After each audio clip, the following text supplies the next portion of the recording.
The first clue is not a voice, not a painting, not a word carved into stone, but a silence inside a skull that no longer exists, somewhere in the deep past, long before cities, temples, kings, writing, or gods with names. A living creature pauses in a world of cold wind, animal tracks, wet stone, smoke, hunger, memory, and fear. It does not merely react, it waits. It watches the shape of a valley and remembers where food was found before. It studies the movement of another body and senses intention. It holds an image of something that is not here yet, a tool not yet made, a path not yet taken, a danger not yet visible, a tomorrow that has not arrived. In that invisible space between what is present and what is imagined, the oldest mystery of the human mind begins to open. No fossil preserves that moment. No bone can show the first private feeling of being alive from the inside. Archaeology can recover skulls, pigments, hearths, ornaments, tools, footprints, broken stones, and the chemistry left behind in ancient sediments. But it cannot lift a thought intact from the Ice Age ground. Consciousness leaves no skeleton. It does not fossilize like teeth. It cannot be brushed clean with a small tool and placed in a museum case. What survives in the record suggests something stranger and slower, not a single awakening, not a sudden spark that divides animal darkness from human light, but a long accumulation of capacities, each one deepening the world inside the mind. Before we go deeper, take a moment to like the video and subscribe, if this is the kind of history and mystery you enjoy, because the story here is not only about what ancient humans made, it is about what they may have felt, remembered, imagined, feared, shared, and slowly became. The landscape is older than certainty, across Africa, Eurasia, and the shifting corridors between them. Hominin populations live under skies that change over thousands of years. Grasslands expand, forests retreat, rivers move, glaciers grow, coastlines appear and vanish. The world does not offer a stable stage. It presses on bodies and minds with cold, drought, abundance, scarcity, migration, isolation, and contact. In such a world, survival is not only muscle and tooth, it is anticipation. It is learning who can be trusted, where the herds may pass, which plants return after rain, which stone breaks with a useful edge, which sound in the dark matters, and which does not.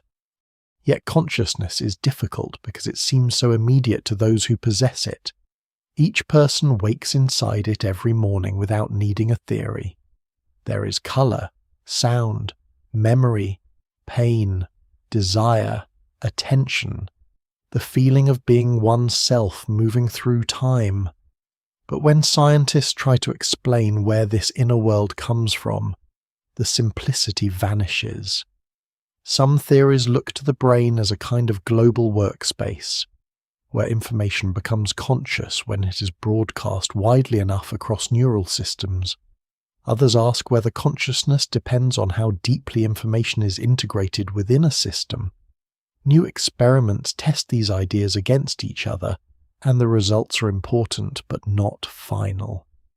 The evidence remains incomplete, and no single theory has yet explained why matter arranged as a nervous system should produce experience from the inside.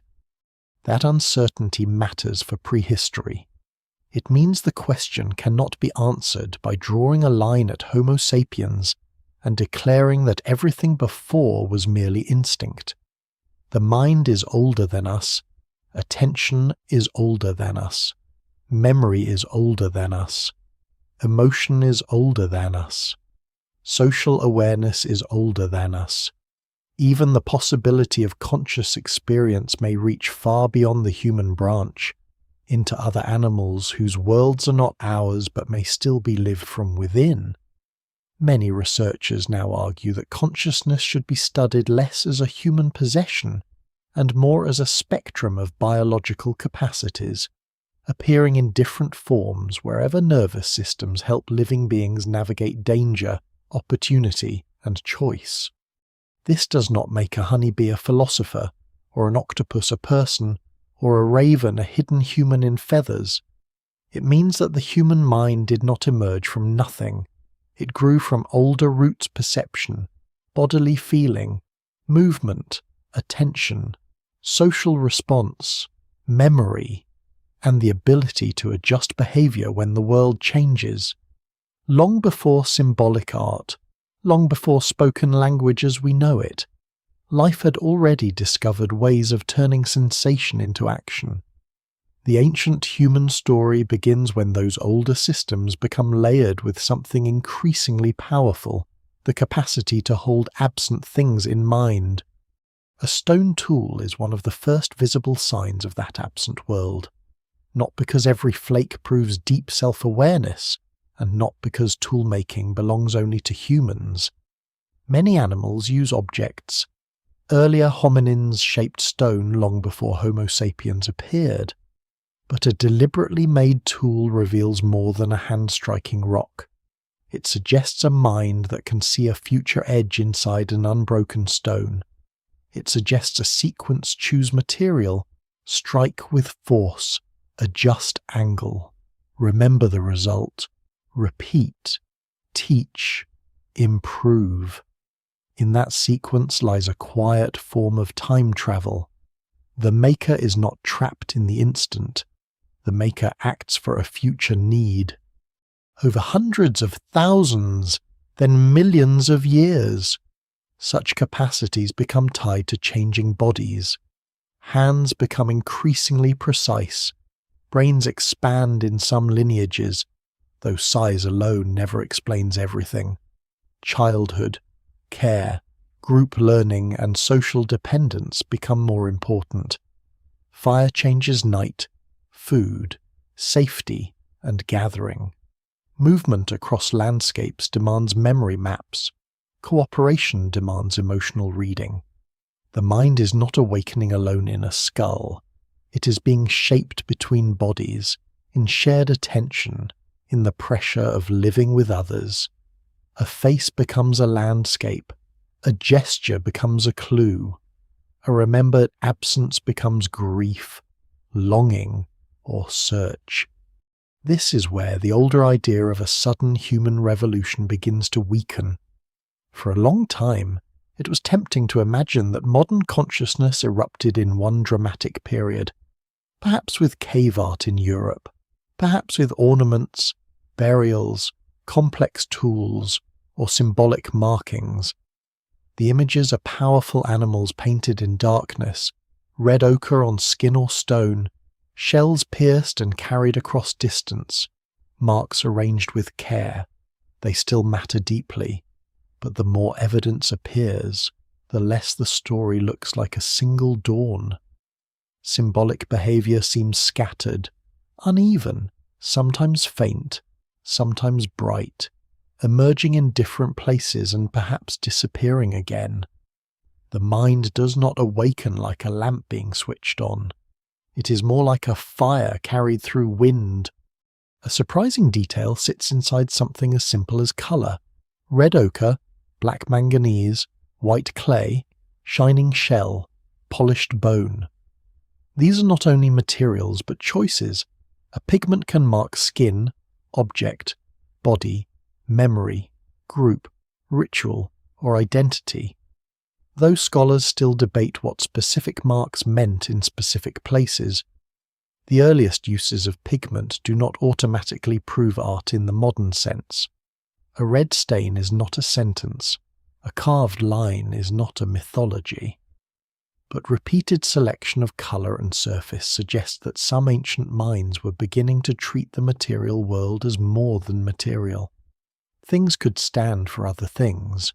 A mark could hold attention beyond immediate use. That is one of the deepest thresholds in the story of consciousness, the point at which the world becomes symbolic. A stone is still a stone, but it can also become a tool, a memory, a sign of skill, a gift, an inheritance, a trace of someone absent. A body is still a body, but it can be decorated, recognized, mourned, protected, remembered. A sound is still a sound, but it can begin to carry shared meaning. Once minds can meet inside symbols, awareness changes. The private world becomes partially shareable. Thought can travel from one nervous system to another. Still, the path is not clean. Neanderthals complicate it. Homo naledi complicates it. Denisovans complicate it. The fossil record keeps introducing relatives who refuse to fit a simple ladder of progress. Some had large brains, some smaller. Some may have used pigments, occupied caves, made tools, cared socially, or left ambiguous marks that modern researchers argue over carefully. Claims about burials or rock art can be fascinating, but they must be handled with restraint, because the evidence can be fragile and the interpretations disputed. Yet even the disputes reveal something important. Consciousness is no longer treated as a single trophy held only by recent Homo sapiens. It is a problem spread across a tangled human family. In the darkness of that problem, the first section of the story ends where it began, not with an answer, but with a pause. Imagine an ancient mind at the edge of firelight. Beyond the glow, the night continues. Nearby are others whose breathing, movements, and nearness matter. In memory are places not visible.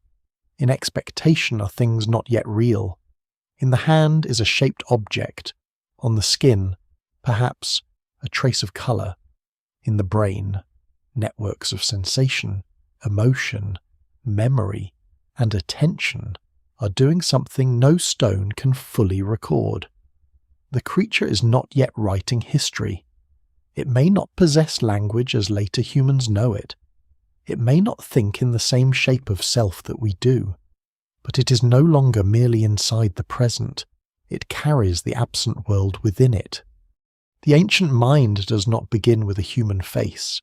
It begins much earlier, in the long biological experiment of bodies learning how to sense, move, remember, and choose. Before a hand shapes a tool, before a mouth carries meaning across a group, before pigment stains stone or skin, life has already spent hundreds of millions of years building nervous systems that turn the outside world into inner maps. The first roots of consciousness are not buried in one cave or one skull. They are scattered through the history of living tissue itself, in creatures that swim toward light, recoil from danger, recognize patterns, seek shelter, and gradually become more than passive material in a changing world. This is why the origin of human consciousness is so difficult to tell as a simple human story. Human beings inherit far more than bones. They inherit attention from older animals, fear from older animals, pleasure, attachment, curiosity, and the uneasy power of memory. The deep past does not hand Homo sapiens a blank brain and ask it to invent experience. It gives the human line an ancient biological foundation, then modifies it through primate life, social pressure, tool-making, ecological challenge, and eventually culture. What is new in humans may be extraordinary, but it is not built from nothing. A nervous system is, in one sense, an answer to distance. A single-celled organism can respond to its surroundings directly, but a larger body needs coordination. One part senses, another moves, another digests, another flees. As bodies become more complex, signals must travel faster and decisions must become more organized. Over immense stretches of time, nerve nets, ganglia, spinal cords, sensory organs, and brains allow animals to bind the world together into usable patterns. A shadow is not just darkness, it may be a predator. A smell is not just chemistry, it may be food, a mate, a rival, a path. The nervous system does not merely receive the world, it interprets it for survival. Modern consciousness science still debates how far this interpretation extends into subjective experience. There is no simple test that lets researchers step inside another being's inner world. Yet many scientists now resist the older assumption that consciousness belongs only to humans, or perhaps only to a few clever mammals.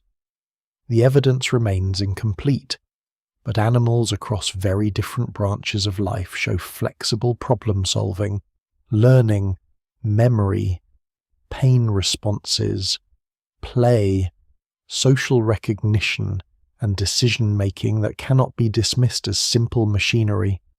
Crows hide food and seem to track what others may have seen.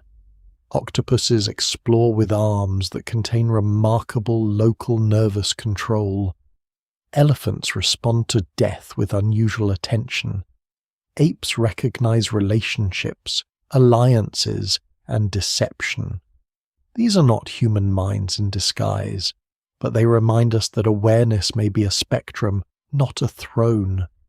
The human line grows out of this wider living field. Long before the first members of the genus Homo, earlier primates live in worlds shaped by bodies, trees, hands, eyes, and groups. Primates are visual animals. They read faces, distance, fruit color, branch movement, social rank, maternal care, threat, curiosity, and opportunity. Their world is not only physical, it is relational. To live among others is to live surrounded by intentions. A social animal must remember who helped, who dominated, who shared, who watched, who might respond. In such a world, intelligence is not only about solving puzzles in isolation, it is about surviving inside a web of other minds. This social pressure may be one of the great engines of human mental evolution. A solitary creature can often live by simpler rules, but a group-living primate faces a subtler universe. The same gesture can mean calm or danger depending on context. The same individual can be ally in one moment and rival in another. Food must be found, but relationships must also be managed. Infants require long care. Young individuals learn by watching. Adults coordinate movement, attention, and response. No single explanation fully accounts for this, but what survives in the record of primate behavior suggests that the mind becomes deeper when survival depends on reading the minds of others. Then the body changes. Somewhere in Africa, long before modern humans, hominins walk upright more often and with increasing efficiency. Bipedalism does not automatically create consciousness, but it alters the relationship between body and world. Hands become less tied to locomotion and more available for carrying, manipulating, selecting, and eventually shaping. Eyes scan open spaces differently. Movement across mixed habitats demands new forms of memory. A creature moving between woodland, grassland, water, stone, and shelter must know not only what is nearby, but what lies beyond the immediate view. The world grows larger inside the head. The surprising detail is that some of the earliest known stone tools may be older than the genus Homo itself. At sites such as Lomekwi in Kenya, researchers have described very ancient stone artifacts dating back more than 3 million years, though scholars still debate exactly which hominin made them and how they fit into the larger story of tool use. Even if one treats the earliest claims cautiously, the broader point remains powerful. The roots of technological behavior reach into a time when the human family was still filled with small-brained, partly ape-like relatives. The making mind begins before the fully modern brain. A tool is a quiet revolution because it separates possibility from the present object. An unworked stone becomes an edge that has not yet appeared. A branch becomes a probe, a digger, a weapon, a carrier, a thing transformed by purpose. To make and use tools well, an animal must connect action to future result. It must understand that force applied now produces a shape useful later. It must remember materials, locations, gestures, and outcomes. Early toolmaking may not require language, art, or reflective self-awareness, but it does require a mind that can organize sequences and hold a goal beyond the immediate moment. With later hominins, especially within Homo, this capacity deepens. Brains generally expand, though the story is uneven, and brain size alone is a blunt measurement. Organization matters, development matters, energy matters, social life matters. A large brain is costly tissue. It demands food, care, and long growth. It binds the fate of individuals to the group around them. A human-like mind is not simply a private jewel sealed inside a skull. It is biologically expensive and socially supported. Its survival depends on shared learning, protection, attention, and accumulated practice. Fire becomes one of the most important thresholds, though its early history is difficult to pin down. Controlled fire changes food, predators, warmth, night, and social time. It softens meat and plants, extends waking hours, and gathers bodies into a circle of light. Even before complex storytelling can be proven, fire creates a new kind of environment, a protected pocket of brightness, where eyes meet after dark, where gestures become visible, where memory may be rehearsed, where fear of the night is held at the edge rather than everywhere at once. The evidence for early fire use varies by site and period, and scholars still debate how controlled, frequent, and intentional it was in different places. But eventually, fire becomes part of the human mental landscape, not just a technology. To imagine the awakening mind, then, is not to picture one individual suddenly becoming modern. It is to picture generations of bodies living through a slow reshaping of attention. A hominin remembers where stone lies. Another notices the pattern of animal movement near water. Another watches an elder hand strike a core and later repeats the motion. Another recognizes distress in a companion and responds. Another carries food back rather than consuming it immediately. These acts are ordinary, but together they stretch the mind across time, across bodies, across relationships. Consciousness becomes not a flash, but an accumulating depth. The world outside helps build the world inside. Climate pulses between wetter and drier phases. Habitats fragment and reconnect. Populations separate, adapt, meet again, vanish, or leave descendants.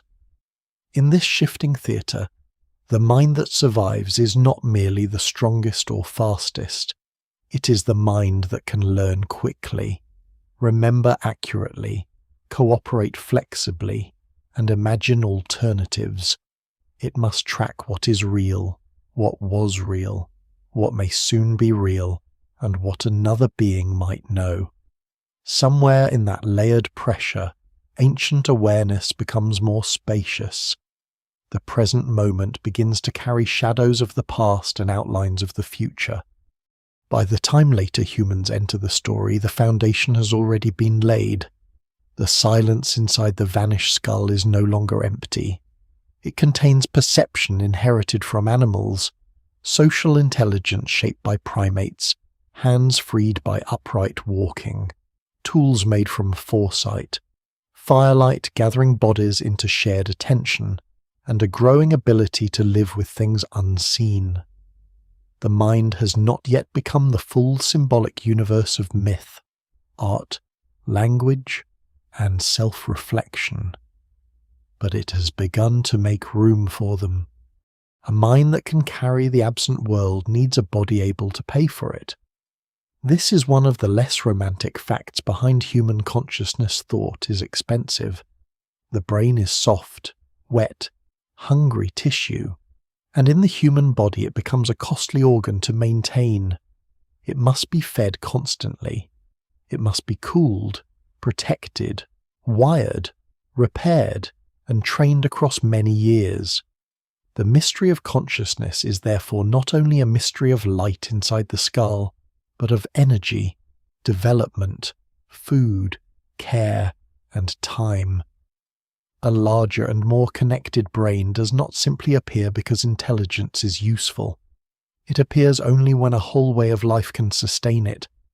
In the hominin story, brain expansion is neither smooth nor magical. Early Australopiths live with brains not dramatically larger than those of living apes, yet some may already be experimenting with stone, landscape memory, and new forms of movement. Later members of Homo show larger cranial capacity, but the increase comes in pulses, pauses, and variations.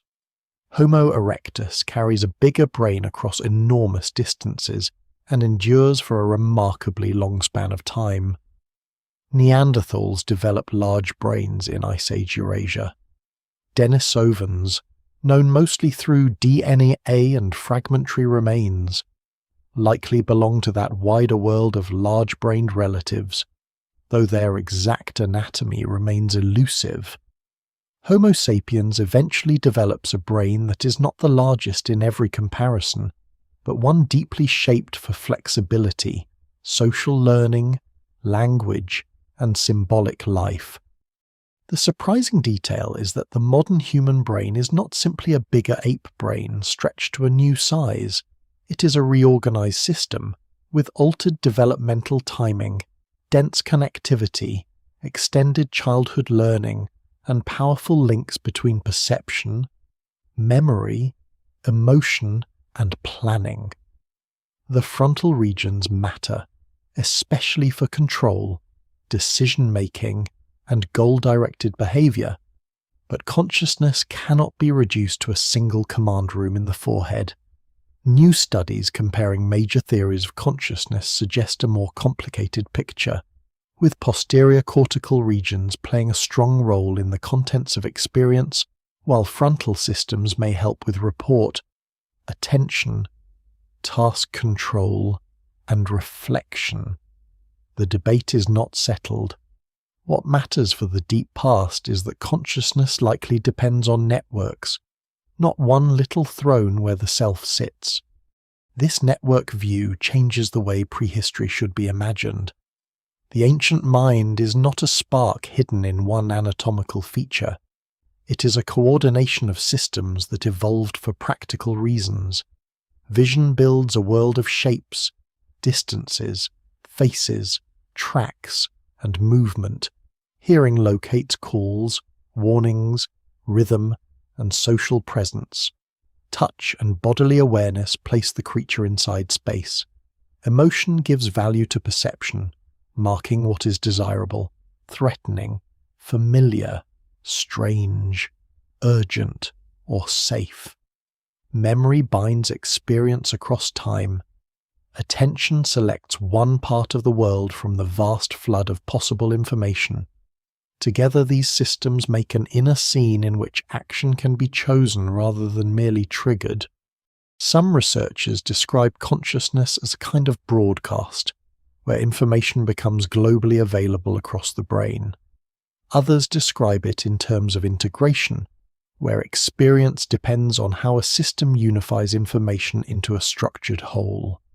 Still others emphasize embodiment, emotion, prediction, or the animal's active life in a natural environment. Scholars still debate which account best captures the real thing, and the evidence remains incomplete. But for a long-form story of human origins, one point is clear enough: consciousness is not separate from survival. It is a way of making the world usable when the world is too complex for reflex alone. Imagine an early Homo group moving through a broken landscape of watercourses, open ground, trees, stone outcrops, and animal trails. The brain must not only see the scene, it must weigh it. A distant shape could be food, danger, or nothing. A familiar call could mean location, distress, invitation, or warning. A tool carried from one place to another means the mind has already linked present burden with future usefulness. A social glance may change the meaning of an action. The conscious scene is not a decorative inner movie. It is a working space where the body, the group, and the landscape meet. As brains grow more capable, they also grow more dependent.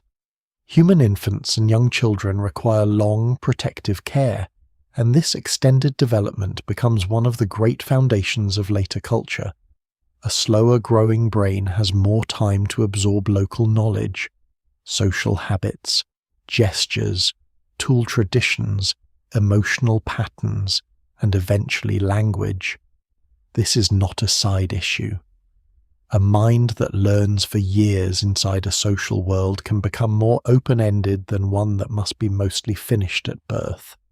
The cost is vulnerability and dependence. The reward is flexibility. The human mind awakens partly because it is not rushed into completion. Care itself may have shaped consciousness in ways older theories underestimated.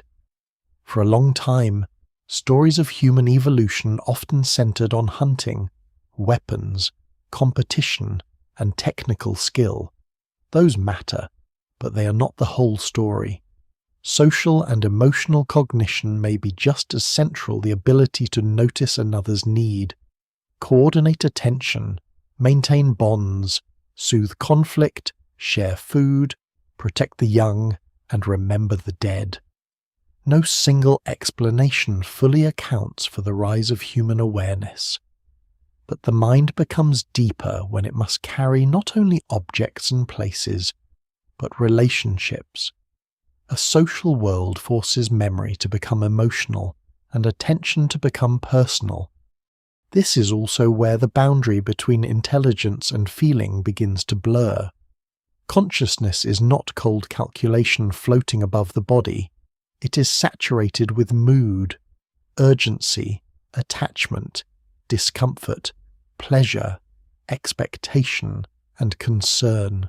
A creature that can feel the difference between isolation and belonging, fear and safety, hunger and satisfaction, loss and return, has a world structured by meaning before it ever invents formal symbols. The earliest forms of meaning may not have been carved lines or painted animals. They may have been the felt importance of another presence, the remembered location of shelter, the comfort of fire, the unease of a silent valley, the recognition of a familiar hand. Over time, these emotional and cognitive systems begin to support imagination. Memory does not remain a storehouse of fixed images. It becomes material for simulation. The mind can recombine what it has known into what might happen. A hunter can picture an animal moving beyond the ridge. A gatherer can remember a plant from another season. A tool maker can sense the future shape of stone. A group can anticipate weather, scarcity, migration, and encounter. Imagination is often treated as a luxury, something belonging to art and dream, but in prehistory it may have been one of the most practical powers a mind could possess. The awakening of consciousness, then, is not simply the awakening of awareness. It is the awakening of depth. The world is no longer only what strikes the senses. It becomes layered with remembered pasts, possible futures, invisible causes, hidden intentions, and shared emotional meanings. A footprint is not just a mark. It is an animal that passed earlier, perhaps moving toward water, A broken branch is not just damage, it is a clue. A cloud bank is not just colour, it is weather arriving. Another person's silence is not empty. It may carry knowledge, tension, grief, or plan.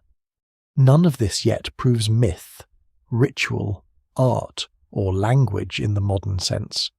The record must be treated carefully.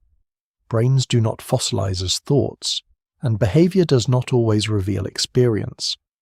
But by following the body's cost, the brain's networks, the long dependence of the young, the emotional demands of social life, and the practical value of imagination, the mystery becomes less like a sudden miracle and more like a deepening current. Something ancient is learning not only to be awake, but to be aware of a world wider than the present moment. The ancient mind becomes more difficult to explain when it is no longer alone. A brain can remember a path, shape a stone, or anticipate weather. But the human kind of consciousness seems to grow most powerfully in the space between living beings. It is one thing to know that a valley holds water after rain. It is another to know that another creature knows it too, that another pair of eyes has seen what you have seen, that another body may help, resist, follow, deceive, comfort, or remember. In that social mirror the world becomes doubled. There is the landscape of stone, wind, animal movement, and food, and then there is the invisible landscape of intention. This may be one of the great turning points in the long awakening of the human mind. Consciousness does not simply become deeper because brains grow larger. It becomes deeper because the world those brains must manage becomes more social, more emotional, and more dependent on shared knowledge. A hominin living among others is surrounded by signals that are never purely physical. A hand movement may be instruction. A facial expression may be warning. A posture may be calm, anger, fear, invitation, weariness, or status. A silence may matter. A return after absence may matter. A failure to return may matter even more. To live in a group is to live inside meanings before language has fully taken shape.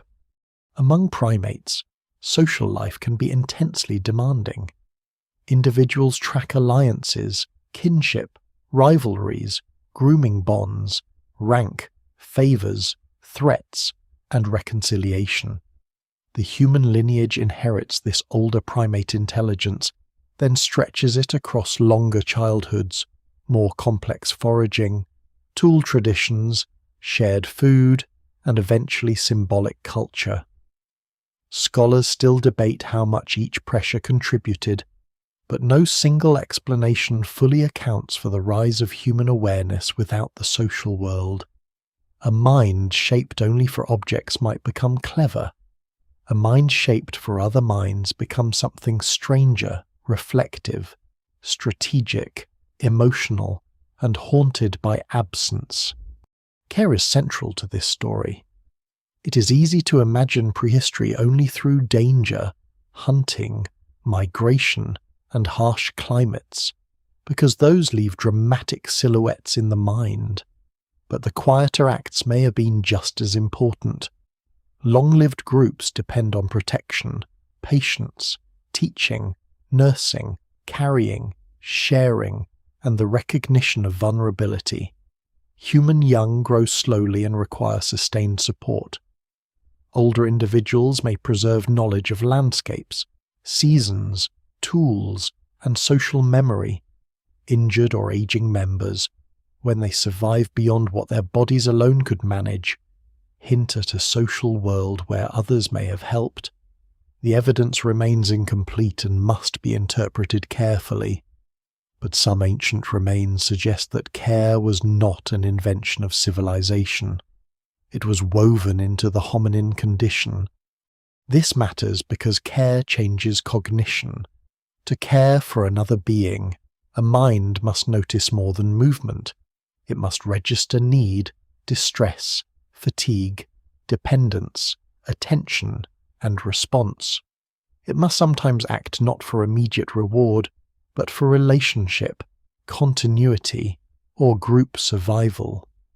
Even basic forms of such awareness widen the inner world. The self is no longer only hunger, fear, and desire. It becomes tied to the condition of others. In a protective group, the body learns that another's state can matter almost like its own. That is not yet philosophy, but it may be one of the oldest roots of morality. The surprising detail is that the evolution of the mind may be found as much in tenderness as in technology. A finely made hand axe is impressive, but so is the patience required to teach its making. A controlled fire is transformative, but so is the shared calm that forms around it. A migration across a cold landscape is bold, but so is the ability to move together without losing the social bonds that make survival possible. The ancient mind does not awaken only when it conquers the world. It awakens when it begins to inhabit a world of mutual dependence. Firelight intensifies that world. At night, when the surrounding landscape falls away into darkness, the group becomes more visible to itself. Faces gather at the edge of flame. Hands move, bodies rest, food is processed, tools may be repaired. The rhythm of the day changes. Darkness no longer ends social time completely. It compresses the group into a smaller circle, where attention can be shared and memory can be rehearsed. No one can prove exactly what early hominins thought around early fires, and scholars still debate the timing and regularity of controlled fire use in different regions. But once fire becomes dependable, it creates a new kind of mental chamber, a place where the outside world is held back long enough for inner worlds to meet. In such settings, teaching may have become more than imitation. Many animals learn by watching, and early hominins surely did too. But cumulative culture requires more than copying a single act. It requires that improvements survive across generations. A technique must be repeated, corrected, remembered, and passed on. A young learner watches not only the final tool, but the sequence of gestures. The teacher, whether intentional in the modern sense or not, becomes a bridge between past success and future skill. What survives in the record suggests that some stone tool traditions remained stable for vast stretches of time, while others became more flexible, refined, and varied. That contrast is important. The ancient mind is not always racing forward. Sometimes it preserves. Sometimes it experiments. Sometimes it holds a good solution for longer than entire civilizations have existed. Emotional cognition also changes the meaning of death. This must be approached gently, because the archaeological record is difficult and often ambiguous. Bodies in caves, pits, or sheltered places do not automatically prove ritual. Natural processes, carnivores, geology, and later disturbance can all mislead. Yet across later prehistory, there are cases where human remains appear to have been treated with attention that exceeds simple disposal. Neanderthal burials remain debated in some details, while other finds suggest that at least some ancient humans and their relatives responded to death in socially meaningful ways. Homo naledi has become one of the most controversial examples, with claims of deliberate body deposition and markings in deep cave spaces challenged by researchers who argue that the evidence does not yet support such strong conclusions. The dispute itself is revealing. Modern science is trying to detect meaning in traces that may be incomplete, disturbed, or silent. If death becomes meaningful, consciousness has crossed another threshold. A body is no longer only a body. It is someone remembered. Absence becomes a presence inside the mind. The dead do not act. yet they can still shape emotion, memory, place, and perhaps behavior. Even without assuming formal religion or belief in an afterlife, the recognition of death as more than disappearance would deepen time. It would bind identity to memory. It would make the group into something that extends beyond the living moment. The social mind also lays the groundwork for symbols. Before a mark can stand for an idea, one being must be able to share attention with another. Both must notice the same object, gesture, place, or sound and treat it as relevant. Shared attention is quiet but profound. It turns the world into a meeting point.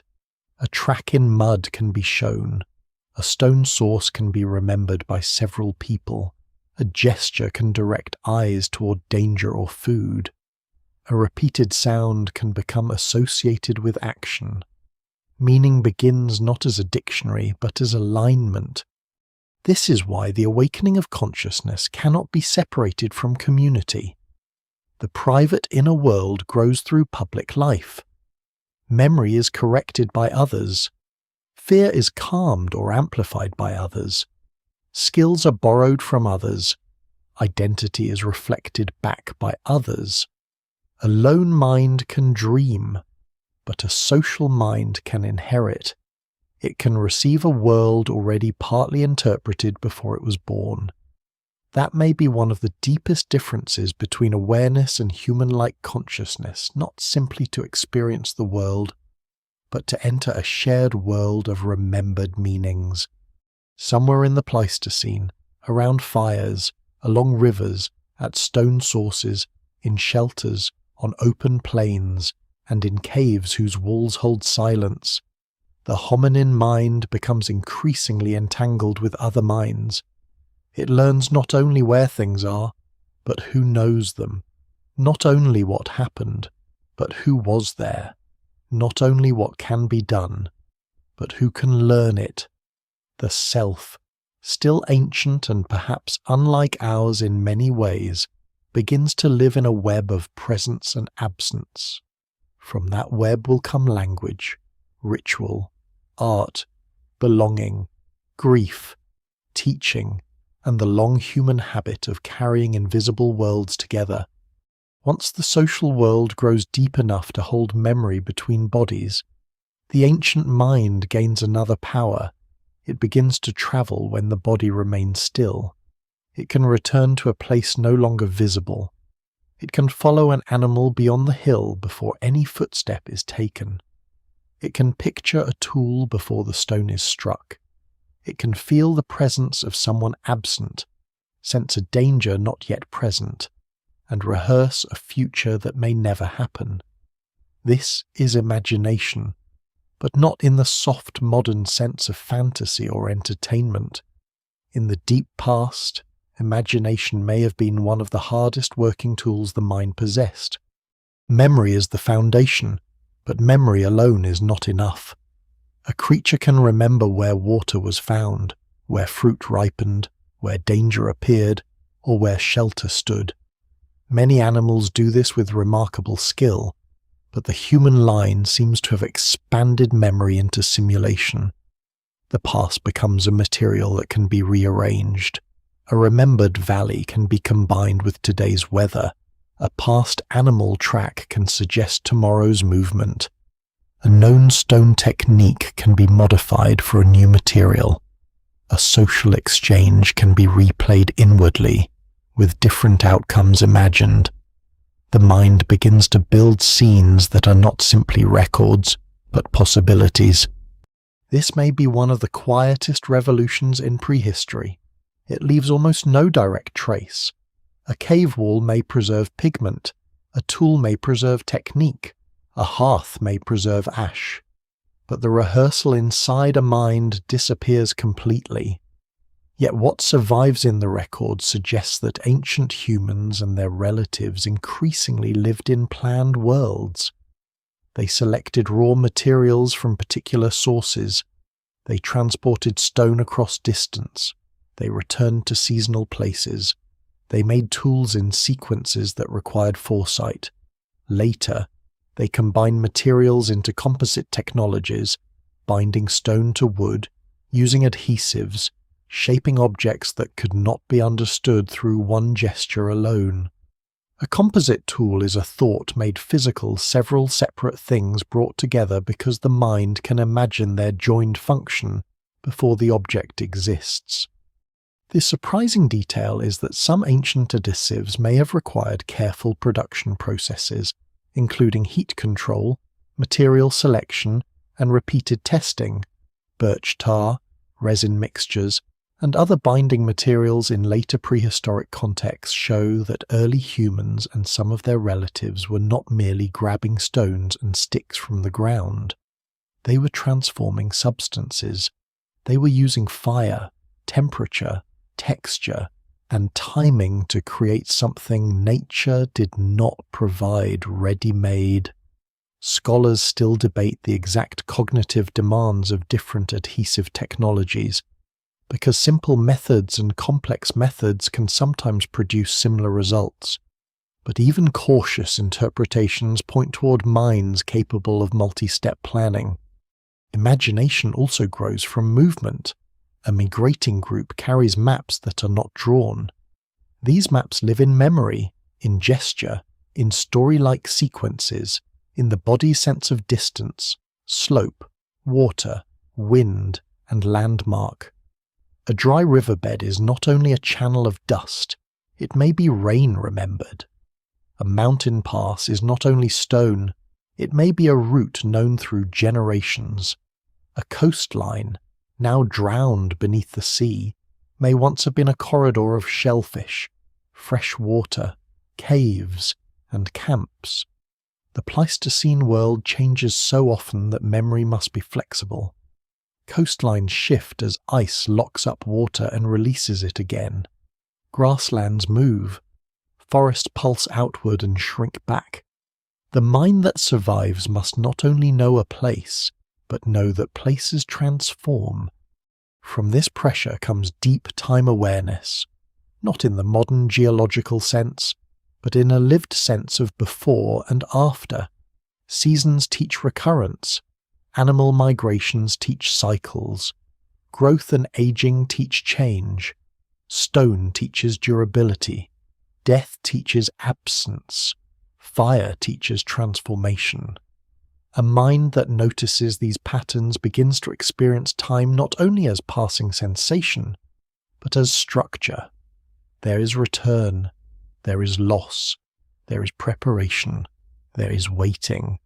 The present becomes threaded to what has happened and what may happen again. At some point, imagination begins to touch identity. A being that remembers its own past differently from the surrounding world is already carrying a kind of self, not necessarily the reflective, language-rich self of modern humans, but a continuity. This happened to me. This place matters. This body has been hungry here before. This companion is familiar. This danger has a shape. The self may have begun not as a philosophical idea, but as a moving center of memory and expectation. Consciousness thickens when experience belongs to someone across time. Dreaming may have played a strange role in this deepening, though the evidence is almost impossible to recover. All modern humans dream, and many animals show sleep patterns associated with internally generated experience. In dreams, the absent world becomes vivid without external cause. The dead may appear. Animals may move through impossible landscapes. Fear, desire, memory, and invention blend. It would be reckless to claim that dreams created religion, art, or self-awareness. But it is reasonable to suspect that dreaming gave ancient minds powerful encounters with images not present in waking reality. A mind that dreams already knows, in some bodily way, that experience can arise from within. The same inner image-making may have supported tool innovation. A hand axe, a spear point, a scraper, a blade, a needle, a bead, or a shaped piece of bone begins as a possibility. The maker must compare what exists with what is intended. A poor strike becomes information. A good edge becomes memory. Skill accumulates through attention to imagined form. Over many generations, cultural traditions preserve not only finished objects, but ways of seeing unfinished objects. To an untrained eye, a stone is just a stone. To a skilled napper, it contains angles, platforms, flaws, risks, and future edges. Consciousness here is not abstract, it is trained perception. The more imagination develops, the more powerful absence becomes. A missing herd can be searched for, a far water source can be approached, a person not present can still be considered. A future hunger can shape present behavior. A remembered event can influence trust. This ability is a gift and a burden. The mind can prepare, but it can also worry. It can hope, but it can also fear what has not happened. It can hold the dead, the distant, and the impossible. The awakening mind is not simply brighter, it is more vulnerable to its own inner worlds. There is no single explanation that fully accounts for this transformation. Some of it comes from brain expansion and neural reorganization. Some comes from the demands of social life. Some comes from ecological instability, tool-making, fire, cooperation, and long learning. Some may come from the deep animal roots of memory and emotion, but imagination is where these forces converge. It allows a nervous system to detach from the immediate surface of the world without losing practical contact with it. It lets the body stand in one place while the mind tests many paths. By the time symbolic behavior becomes visible in the archaeological record, the inner groundwork must already be old. A mark can only carry meaning for a mind that can let one thing stand for another. A pigment can only matter beyond colour if memory and shared attention give it weight. A story can only travel if imagination can hold scenes outside the present. The later world of art, language, ritual, and myth does not rise from emptiness. It rises from countless older acts of remembering, planning, dreaming, teaching, waiting, and seeing what is not there. So the awakening of the human mind may not begin with the first symbol. It may begin earlier, in the widening gap between sensation and action. In that gap, memory enters, then possibility enters, then another mind enters, then the future enters, and slowly, across landscapes now buried, drowned, eroded, or forgotten, ancient consciousness becomes spacious enough to carry worlds that no eye can see. When imagination becomes strong enough to hold absent things, the material world begins to change its role. A stone is no longer only a stone. A shell is no longer only a shell. A streak of red earth is no longer only colour. Objects still cut, scrape, pierce, burn, carry, and shelter. But some of them begin to gather a second life inside the mind. They can point beyond themselves. They can become signs of identity, memory, status, belonging, beauty, warning, ritual, or attachment. This is one of the hardest transformations to see from the outside, because the object may look simple, while the meaning once surrounding it has vanished completely. Archaeologists searching for the awakening of symbolic thought often face this problem. A carved line can be an intentional mark, but what did it mean? A shell with a hole can be an ornament, but was it decoration, group signal, personal memory, exchange item, or something else entirely? Red ochre can colour a surface, preserve hide, repel insects, prepare adhesive, mark bodies, or carry symbolic value. The evidence remains incomplete, and scholars still debate the meaning of many early finds. Yet the repeated selection, modification, transport, and display of certain materials suggest that ancient humans were increasingly treating the world as something that could be charged with shared significance. Colour may have been one of the first bridges. Red ochre appears again and again in Paleolithic contexts, sometimes as lumps of pigment, sometimes ground into powder, sometimes scraped, sometimes associated with objects or surfaces. Its redness matters to the modern eye immediately, but that does not mean its ancient meaning is obvious. It may have evoked blood, earth, heat, maturity, death, life, group identity, or no single meaning at all. What survives in the record suggests something more cautious and more interesting. Early humans noticed visual qualities and returned to them. They chose colour, they carried it, they altered it. They made the world visible in ways nature had not arranged by itself. That act of choosing is easy to underestimate. In a survival landscape, attention is expensive. To select a pigment from a source, grind it, store it, carry it, and apply it means that the material has become worth time and effort. It has entered a social and cognitive economy. It may still have practical functions, but practical and symbolic uses do not have to be enemies. In human life, the same object can do several things at once. A painted body can protect ski, signal identity, attract attention, mark ceremony, and create beauty. A tool can cut meat and also display skill.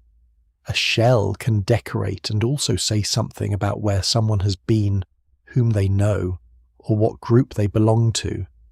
The surprising detail is that early symbolic behaviour does not always appear as grand art.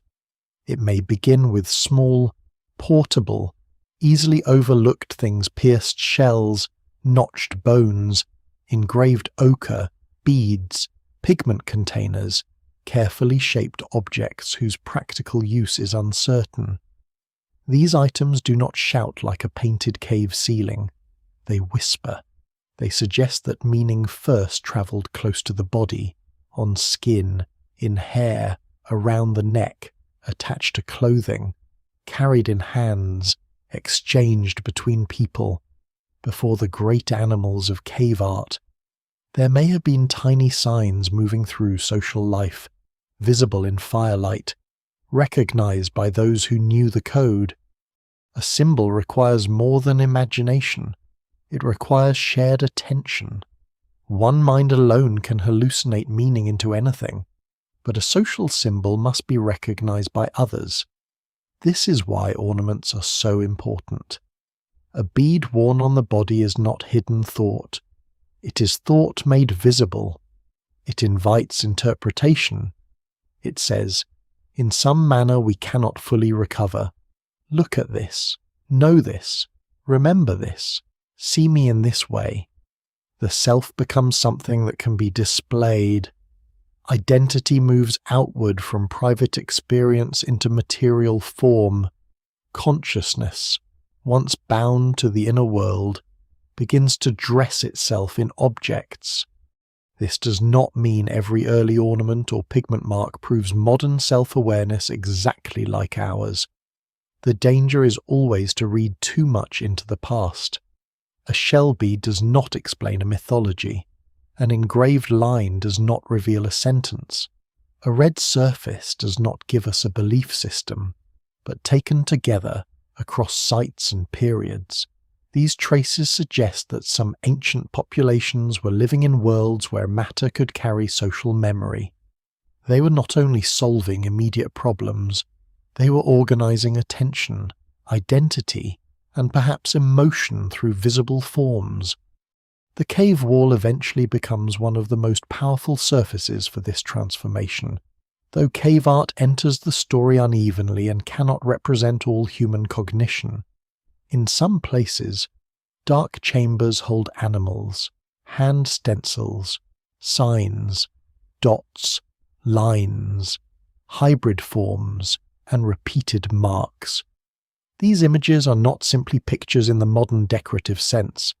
Many are placed in difficult spaces, shaped by the contours of a rock, hidden from daylight, sometimes layered over older marks. Their purpose remains debated: hunting magic, teaching, myth, trance, territorial memory, social gathering, initiation, storytelling, and aesthetic expression have all been proposed in different forms. No single explanation fully accounts for the range of evidence. What matters for the awakening mind is not that we can decode every image. We cannot. What matters is that these images show a world being mentally transformed. An animal can be absent and present at once. A hand can remain on stone after the body leaves. A wall can hold memory. A dark cave can become a place where inner images take durable form. The ancient artist, or mark maker, is not merely copying nature. The act selects, frames, exaggerates, repeats, and places. It turns perception into representation. It creates an object that can outlast the moment of seeing. Neanderthals complicate this story in a necessary way. For generations, they were often cast as nearly human, but not quite. Strong and practical, but lacking the symbolic depths of Homo sapiens. That old picture has weakened. Evidence associated with Neanderthals includes pigment use, ornaments, complex tools, possible personal decoration, and debated claims of cave markings or art. Scholars still argue over dating, authorship, interpretation, and whether some marks should be called art at all. But even cautious readings make it harder to place symbolic thought behind a single species boundary. Neanderthals were not failed versions of us. They were a closely related human form with their own long history, and some of their behaviours suggest minds richer than older stereotypes allowed. Homo naledi pushes the debate in another direction. Here the issue is not a large-brained relative like Neanderthals, but a small-brained hominin whose remains deep in a South African cave have been interpreted by some researchers as evidence of deliberate body deposition and possibly meaning-making behaviour. Other specialists strongly disagree, arguing that the evidence is not sufficient to prove burial, rock art, or ritual. This controversy should not be flattened into certainty. Its value lies in the question it raises if future evidence showed that a smaller-brained hominin engaged in meaningful treatment of bodies or spaces. Then the link between brain size and symbolic behaviour would become even less simple. For now, the claim remains disputed, and caution is part of the science. This symbolic world grows in fragments. It does not arrive everywhere at once. Some groups may use pigment for thousands of years without leaving clear art. Some may make ornaments, others not. Some traditions vanish. Some survive only because stone, shell, mineral, or cave wall endures while wood, skin, fibre, song, gesture, dance, and spoken memory disappear. The record is biased toward what can resist decay. This means that earlier symbolic life was probably larger, softer, and more perishable than the archaeology can show. Still, the surviving traces are enough to reveal a profound shift. Ancient consciousness is no longer only anticipating food, danger, weather, and movement. It is beginning to build shared worlds of sign and memory. Matter becomes meaningful. The body becomes a surface of identity. The cave becomes a container of images. Colour becomes attention made visible. The absent world, first held quietly in imagination, now begins to appear outside the mind, fixed for others to see.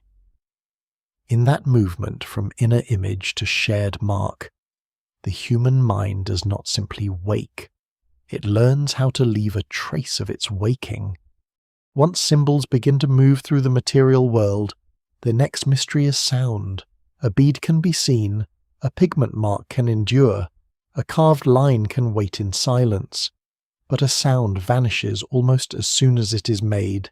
It leaves no fossil, no shadow in sediment, no durable stain on stone.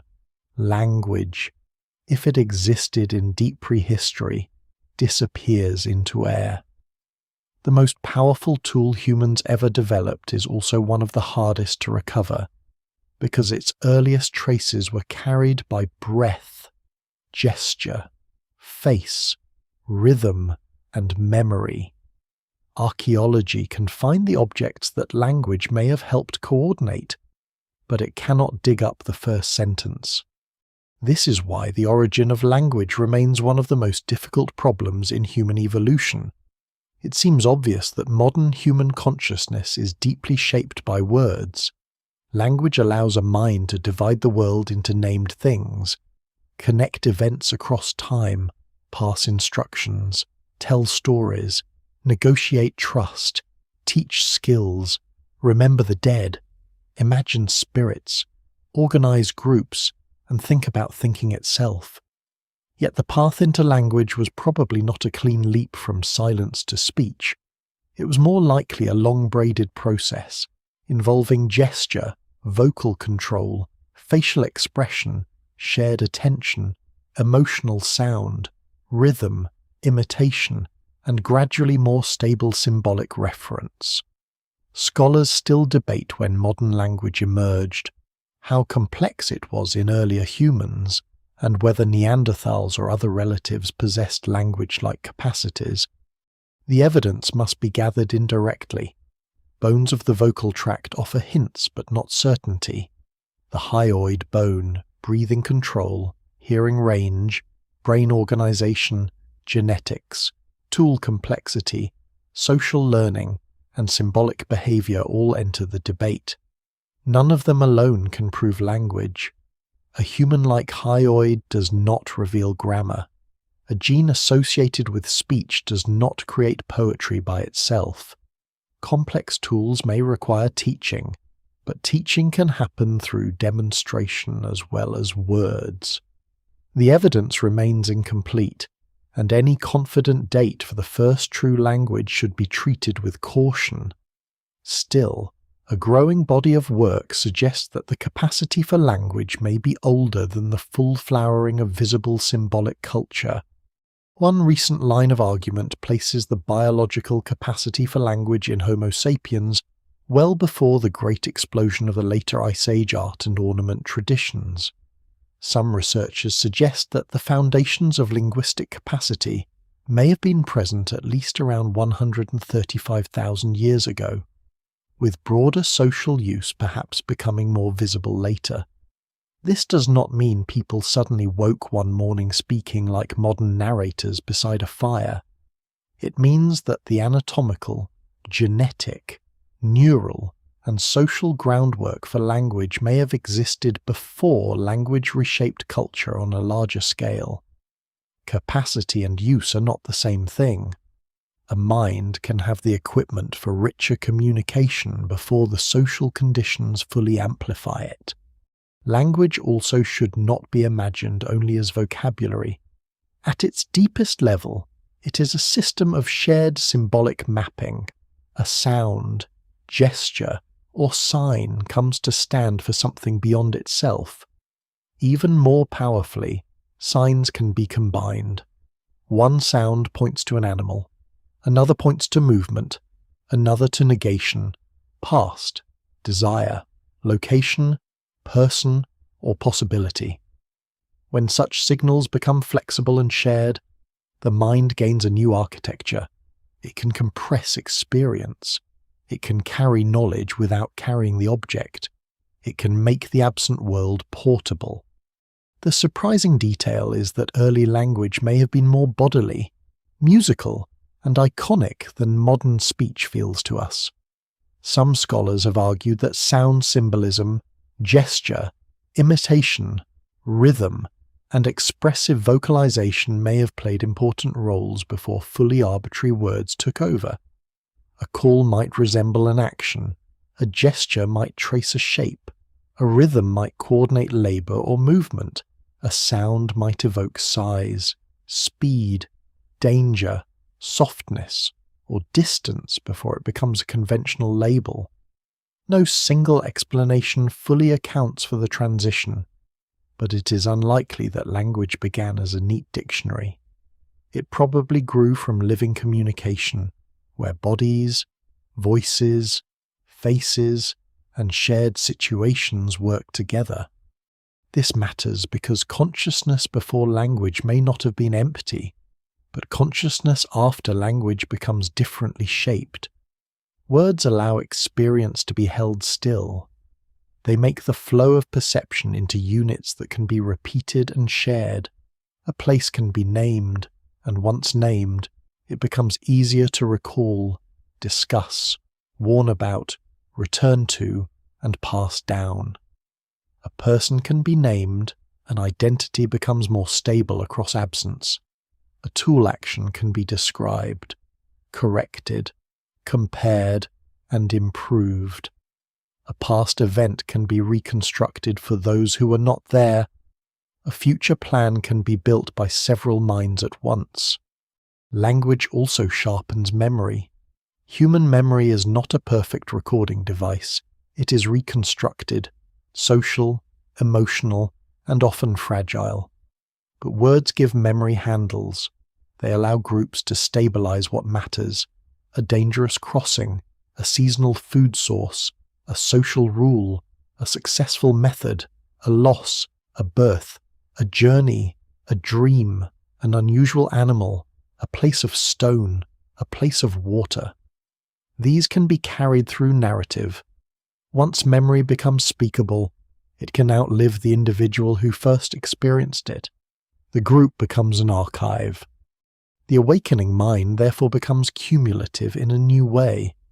Tool traditions can be copied by watching, but language can explain in visible parts of the process why this stone is better, where to strike, what failed last time, when to wait, who knows the source, which season is dangerous, which path leads nowhere.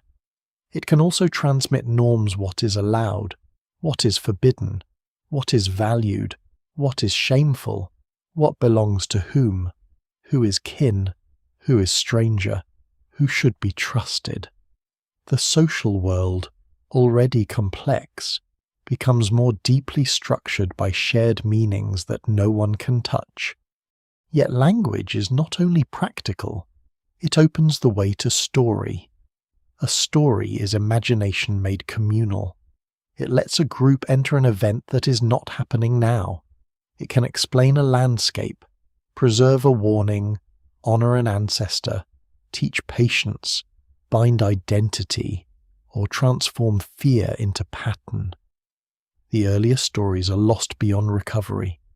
No one knows when humans first told a remembered event in a shaped sequence, or when memory became myth, or when myth became a framework for the world.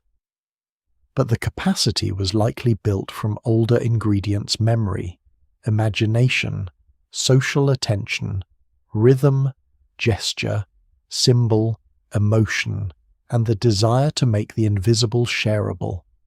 In this way, language does not create consciousness from nothing. It reorganizes consciousness. It gives the mind a mirror made of signs. With words, a person can refer not only to the world, but to their own inner state: hunger, fear, desire, pain, memory, intention, uncertainty. A mind can say, in some early form, I know, I saw, I want, I remember, I will go. The exact structure of early speech is unknowable, but the consequences are enormous. Once inner states can be shared, the self becomes more visible to others and perhaps more visible to itself. This is where the human mind approaches self-awareness in a richer sense. Not merely awake, not merely remembering, not merely imagining, but able to place experience into a communicable frame. The body still lives in cold, heat, hunger, fatigue, and danger, The group still moves through uncertain landscapes, but now the world can be held in sound. The past can be summoned.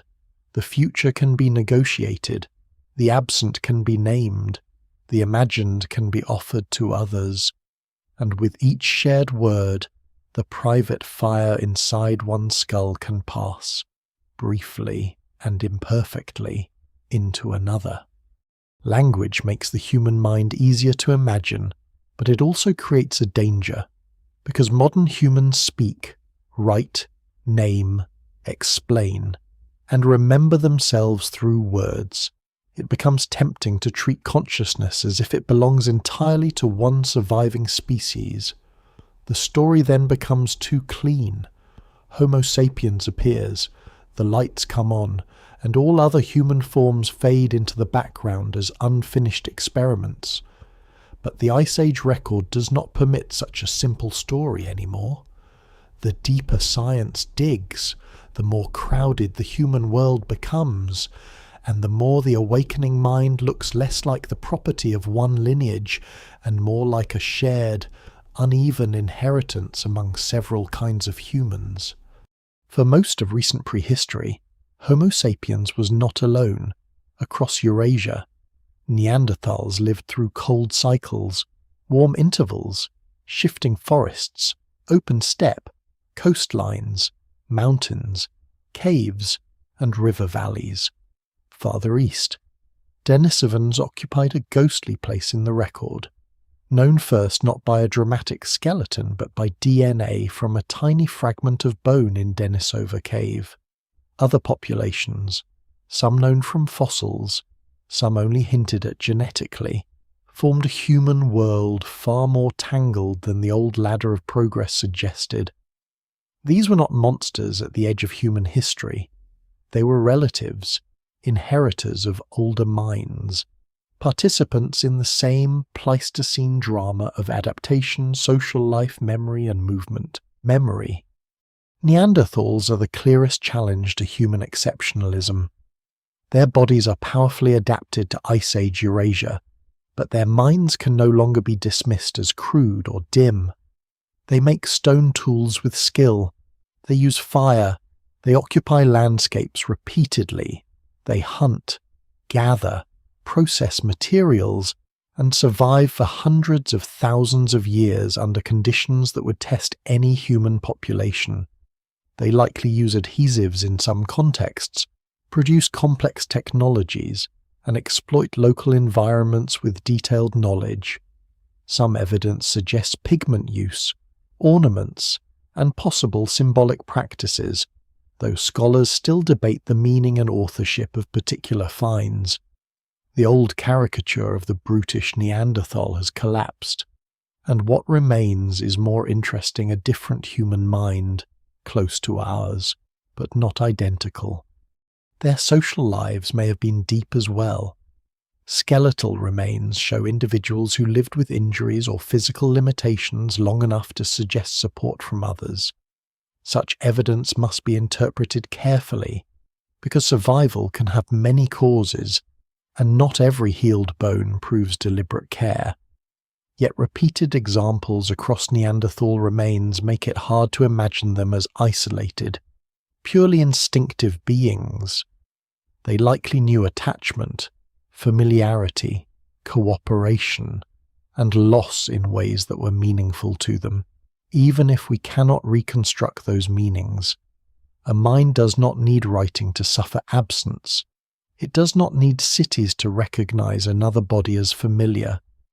The surprising detail is that Neanderthal brains were often as large as, or even larger than, those of modern humans on average, though size by itself can mislead. Brain shape, development, connectivity, body size, sensory demands, and life history all matter. Neanderthals may have allocated neural resources differently, perhaps with strong demands from vision and bodily control in high-latitude environments, though such interpretations remain debated. The important point is not that they were secretly the same as Homo sapiens. It is that large-brained human relatives existed with their own long evolutionary histories, and consciousness cannot be mapped neatly onto the single branch that survived. Denisovans deepen the mystery because they are almost invisible. Denisova Cave in the Altai Mountains preserves one of the most extraordinary archives in human origins, research layers of occupation, stone artifacts, animal remains, sediments, and fragments of human bone. But the Denisovans themselves first emerge from a small finger bone and a tooth, not from a complete skull staring back at science. Ancient DNA revealed that this was neither Neanderthal nor modern human, but a sister group related to Neanderthals, with its own population history. Later evidence expanded the picture, including remains from the Tibetan plateau that connected Denisovan ancestry to high-altitude adaptation. Yet their faces remain largely unknown. Their bodies are mostly missing. Their culture is difficult to isolate from the tools and traces left in places used by more than one kind of human. This is a remarkable reversal. Usually fossils define a species, and genes later refine the story. With Denisovans, DNA opened the locked room first. The mind is therefore even harder to approach. What did Denisovans imagine? Did they decorate bodies, tell stories, use language, make symbolic marks, teach complex traditions, mourn, sing, or map landscapes through spoken memory? The evidence remains incomplete.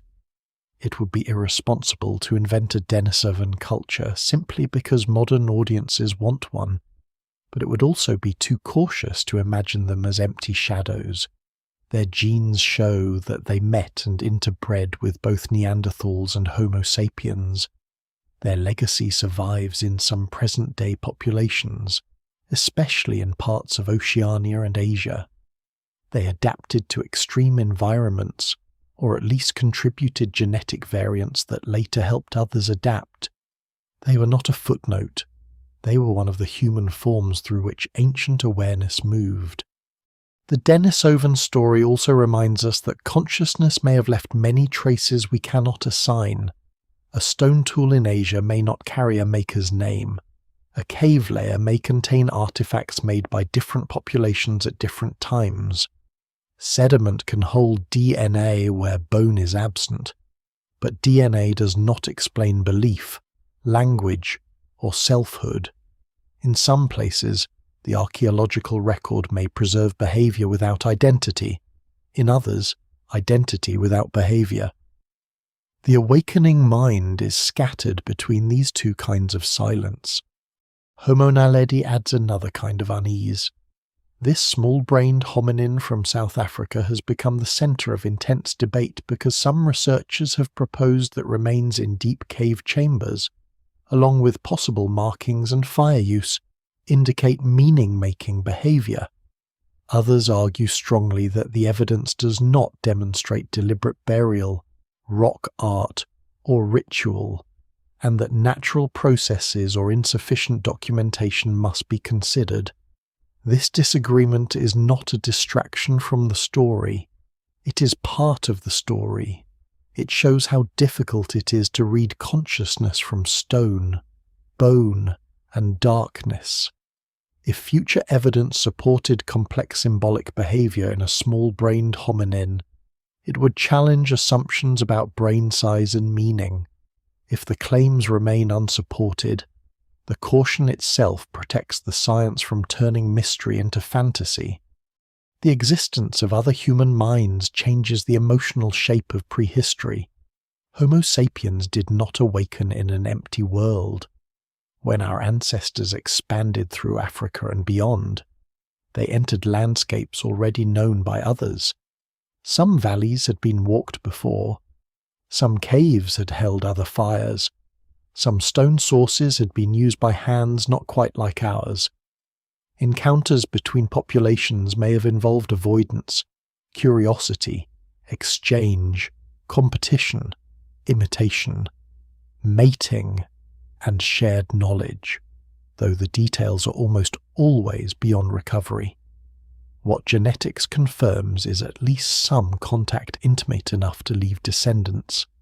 The human mind, as it exists today, is partly the result of those meetings. This makes consciousness less pure and more braided. The surviving mind is not the product of one isolated genius species. It carries ancient animal awareness, primate social intelligence, hominin tool traditions, emotional care, imagination, symbol, language, and genetic encounters with other humans. Some of those other humans vanished as distinct populations, but not all of them vanished completely. Their traces live in genomes, in adaptations, and perhaps in cultural possibilities borrowed and transformed long ago. Standing in the Ice Age world, then, one should not imagine a single flame surrounded by darkness.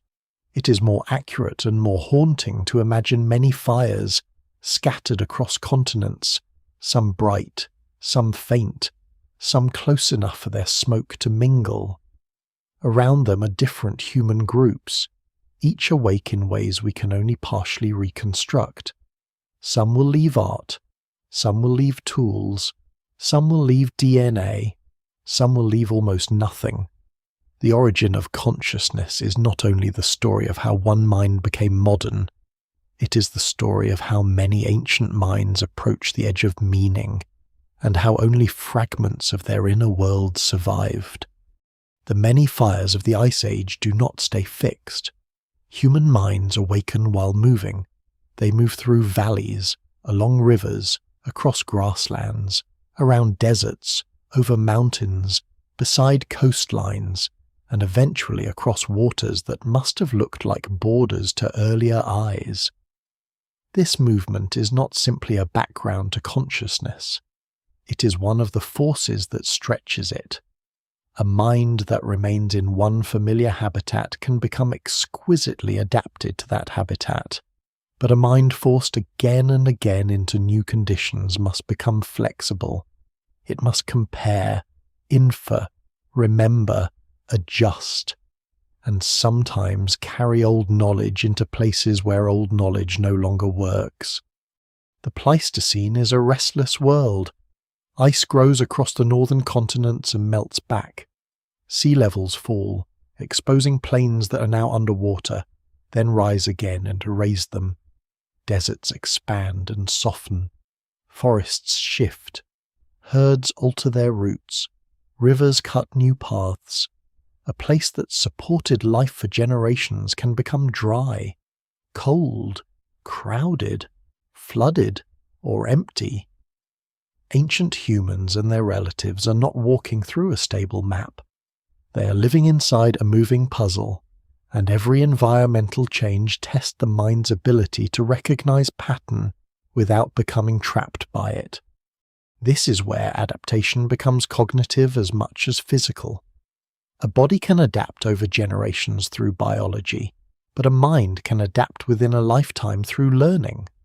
The difference matters.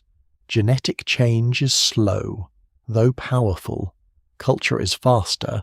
A group can learn a new food source, invent a new tool form, remember a safer crossing, copy a neighboring technique, or alter seasonal movement without waiting for bones and genes to change. Consciousness becomes useful because it allows behavior to move ahead of biology. The mind can simulate, test, warn, teach, and preserve a solution long enough for others to inherit it. In Africa, early Homo sapiens emerges within a continent of immense ecological variety. There are coasts, savannas, wetlands, highlands, deserts, forests, and shifting mosaics between them. The idea of one simple birthplace, one perfect savanna, one sudden modern human package has given way to a more complex picture. Different populations may have been connected and separated across time, exchanging genes, tools, and behaviors in a patchwork pattern. Scholars still debate the exact structure of these early populations, But the broad lesson is clear: the human mind forms in diversity, not in one narrow Eden. It learns to live with change because change is everywhere. Beyond Africa, movement becomes even more dramatic. Homo erectus, or closely related forms, spread across large parts of Eurasia long before Homo sapiens leaves the continent in a major way. Neanderthals occupy western Eurasia, Denisovans range somewhere across parts of Asia, and modern humans eventually encounter both. Some routes are open only under certain climatic conditions. Some coastlines that may have supported movement are now drowned beneath later seas. Some inland corridors depend on rainfall, animal routes, and the availability of plants, stone, and water. The evidence remains incomplete, especially where ancient landscapes lie underwater or have been erased. But what survives suggests repeated expansion rather than one simple march. Each new environment asks different questions. In cold steppe, the mind must track seasonal animals, fuel, shelter, and exposure. In dense forest, it must read plants, paths, visibility, and hidden movement. On coasts, tides become a clock, shellfish a resource, reefs and estuaries a changing edge between land and sea. In deserts, water memory can be life itself. In mountains, altitude, cold, slope, and thin air reshape every journey. Human consciousness grows not because the world is easy to understand, but because it is not. The high plateau of Tibet offers one of the clearest examples of how ancient human contact and adaptation can reach into the present. Modern Tibetan populations carry a version of a gene associated with life at high altitude, often linked to the regulation of response to low oxygen. And this genetic variant appears to have come from Denisovan-related ancestry. The detail is astonishing because it connects a vanished human group, known from fragments and DNA, to living bodies breathing in thin air today. Denisovans themselves may not have been the only high-altitude humans, and the exact population history remains debated. But the genetic signal shows that ancient encounters could leave practical gifts long after the populations involved had disappeared as distinct groups. Baishia Karst Cave on the Tibetan plateau strengthens that sense of a wider Denisovan world. A jawbone and later evidence from the site suggest Denisovan presence, or at least Denisovan-related occupation, far from the Altai cave where they were first identified. This matters not only for Denisovan geography, but for the mental demands of high places. To live on or near a plateau is to manage cold, scarcity, altitude, seasonal movement, and unfamiliar resources. It requires knowledge of shelter, fuel, animal behavior, and safe routes through a landscape where mistakes can be costly. Such adaptation is not merely genetic, it is cultural and cognitive, stored in practice and passed across generations. Far to the south and east, another frontier tests imagination differently. Water, the peopling of Sahul, the ancient combined landmass of Australia and New Guinea, required sea crossings even when sea levels were lower than today. The distances and routes are debated, and the earliest evidence continues to be refined. But the broad fact remains extraordinary. At some point, modern humans crossed beyond simple land visibility and entered island worlds with new animals, plants, climates, and coastlines. This does not necessarily mean large boats in the later historical sense, but it does imply planning, group coordination, knowledge of materials, currents, and destination, or at least repeated exploratory movement bold enough to change human history. Water crossing alters consciousness because it forces commitment to the unseen. A land route can often be retraced step by step. Water demands trust in a vessel, a direction, a memory, a sign, or a hope. Even short crossings require a mind to treat the horizon as a place rather than a wall. No one can recover the first thoughts of those who moved into island Southeast Asia and beyond, but the action itself suggests a deep capacity to imagine arrival, before arrival is visible. The mind has become geographic beyond sight. Migration also transforms social identity. Groups that move carry names, habits, tools, body markings, stories, mating networks, and memories of origin. They meet others who may look different, speak differently, use different stones, know different animals, and carry different inherited adaptations. Some encounters may be brief, some may lead to exchange, some to avoidance, some to interbreeding. Genetics reveals contact where archaeology alone might remain silent, but it cannot tell us how those meetings felt. The record does not preserve curiosity, suspicion, attraction, imitation, or misunderstanding. It only tells us that boundaries between human forms were porous enough for ancestry to pass through. This porousness is one of the hidden engines of the human mind. Ideas can move even where genes do not. A tool form can spread. A pigment habit can spread. A route can become known. A food can be learned from neighbors. A symbolic practice might be borrowed, altered, or misunderstood into something new. The evidence for specific exchanges is often hard to prove, and scholars still debate how much cultural contact occurred between different human groups.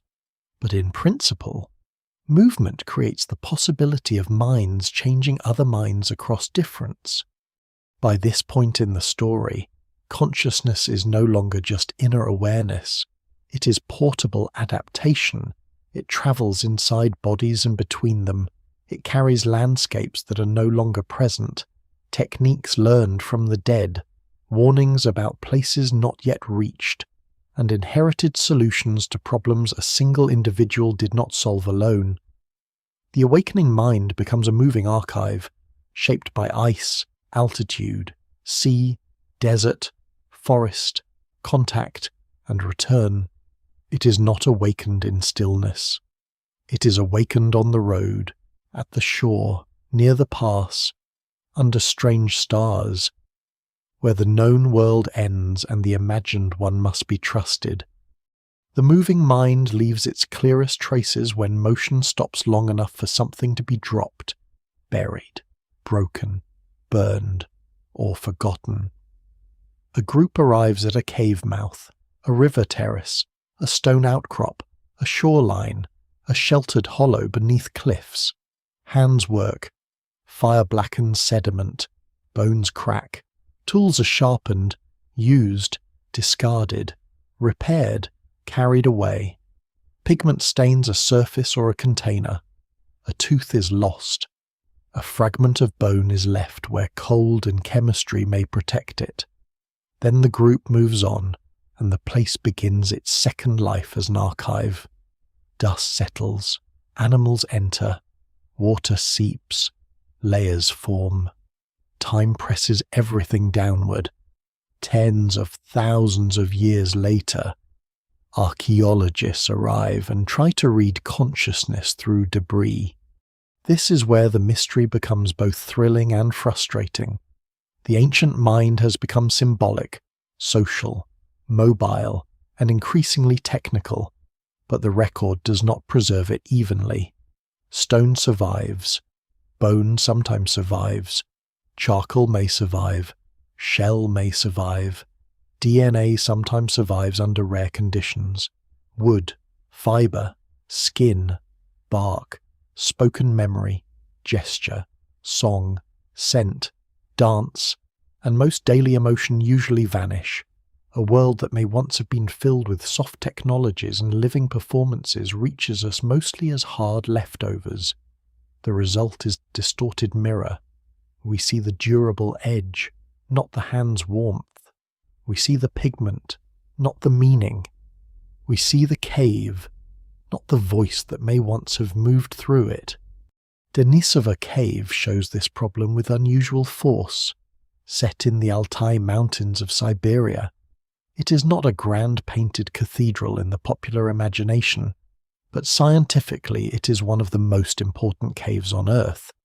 Its sediments preserve traces of multiple human populations across deep-time Denisovans, Neanderthals, and modern humans, along with animals, tools, ornaments, and environmental signals. The cave is less like a single home than a long-used threshold, occupied at different times by different beings who came and went through changing climates. It matters because it reveals that the human past is not a straight succession of species replacing one another cleanly. It is layered, overlapping, and sometimes genetically entangled. The surprising detail is that Denisova Cave helped change archaeology not only through bones, but through dirt. Ancient DNA can sometimes be recovered from sediments even when no visible human bone remains. A cave floor, once treated mainly as context around artifacts, becomes a genetic archive in itself. The sediment may hold fragments of vanished bodies too small to see, traces shed through skin, waste, blood, hair, or decayed tissue. This does not give us thoughts. It does not tell us what anyone believed, but it can reveal presence. It can say, in a way stone tools alone often cannot, that a certain kind of human was here. That matters because tools are rarely signed. A scraper, blade, point, or core does not automatically identify its maker.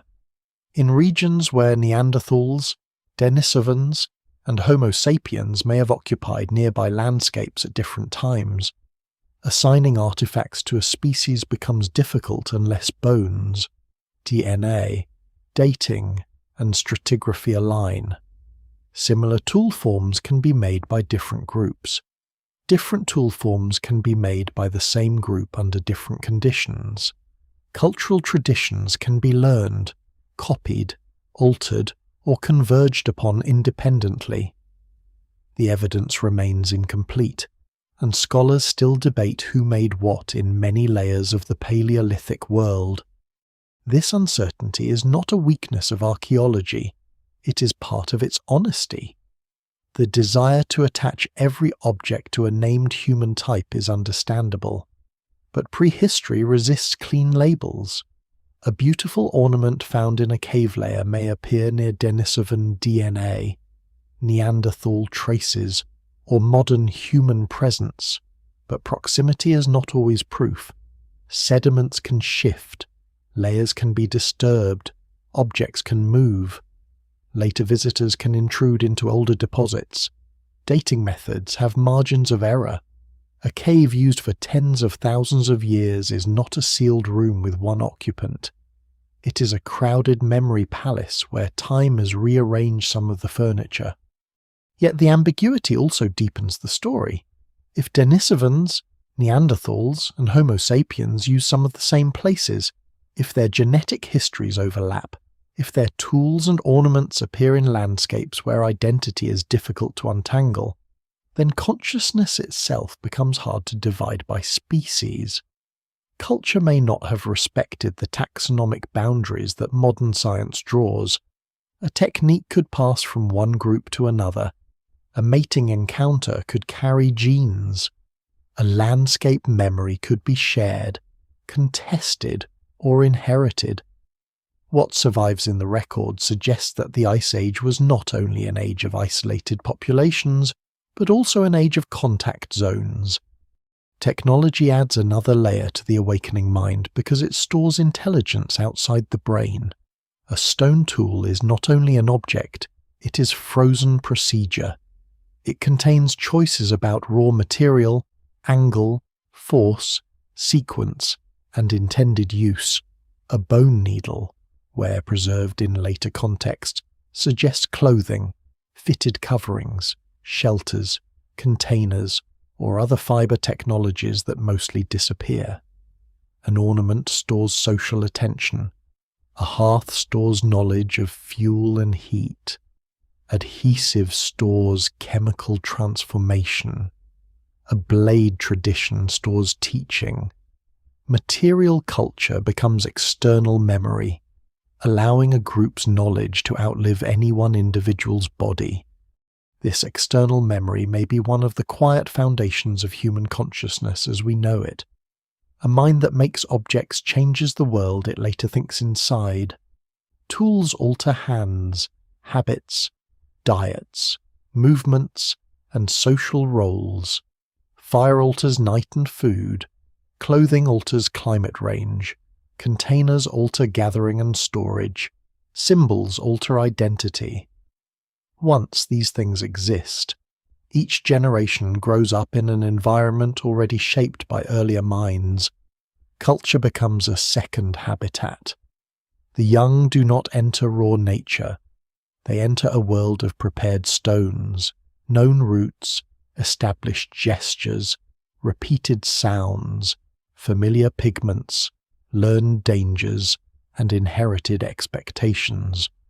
The difficulty is that this second habitat is only partly visible.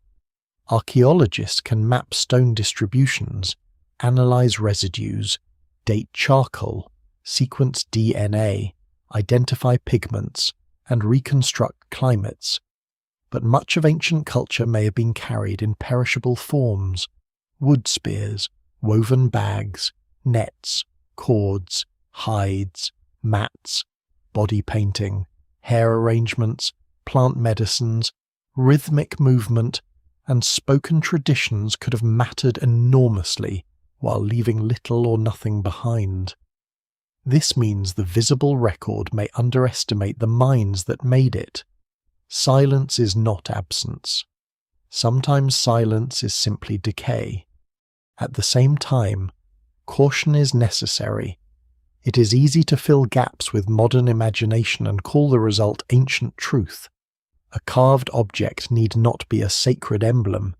A cave chamber need not be a temple. A repeated tool form need not imply a complex mythology. No single explanation fully accounts for every artifact, and not every unusual object is symbolic. The discipline must move between wonder and restraint. Too little imagination makes the past look empty. Too much turns it into fiction.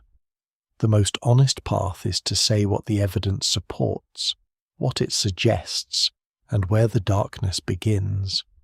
By now the human mind has become more than an inner experience. It is a maker of traces, a builder of external memory, a user of objects that carry skill across time.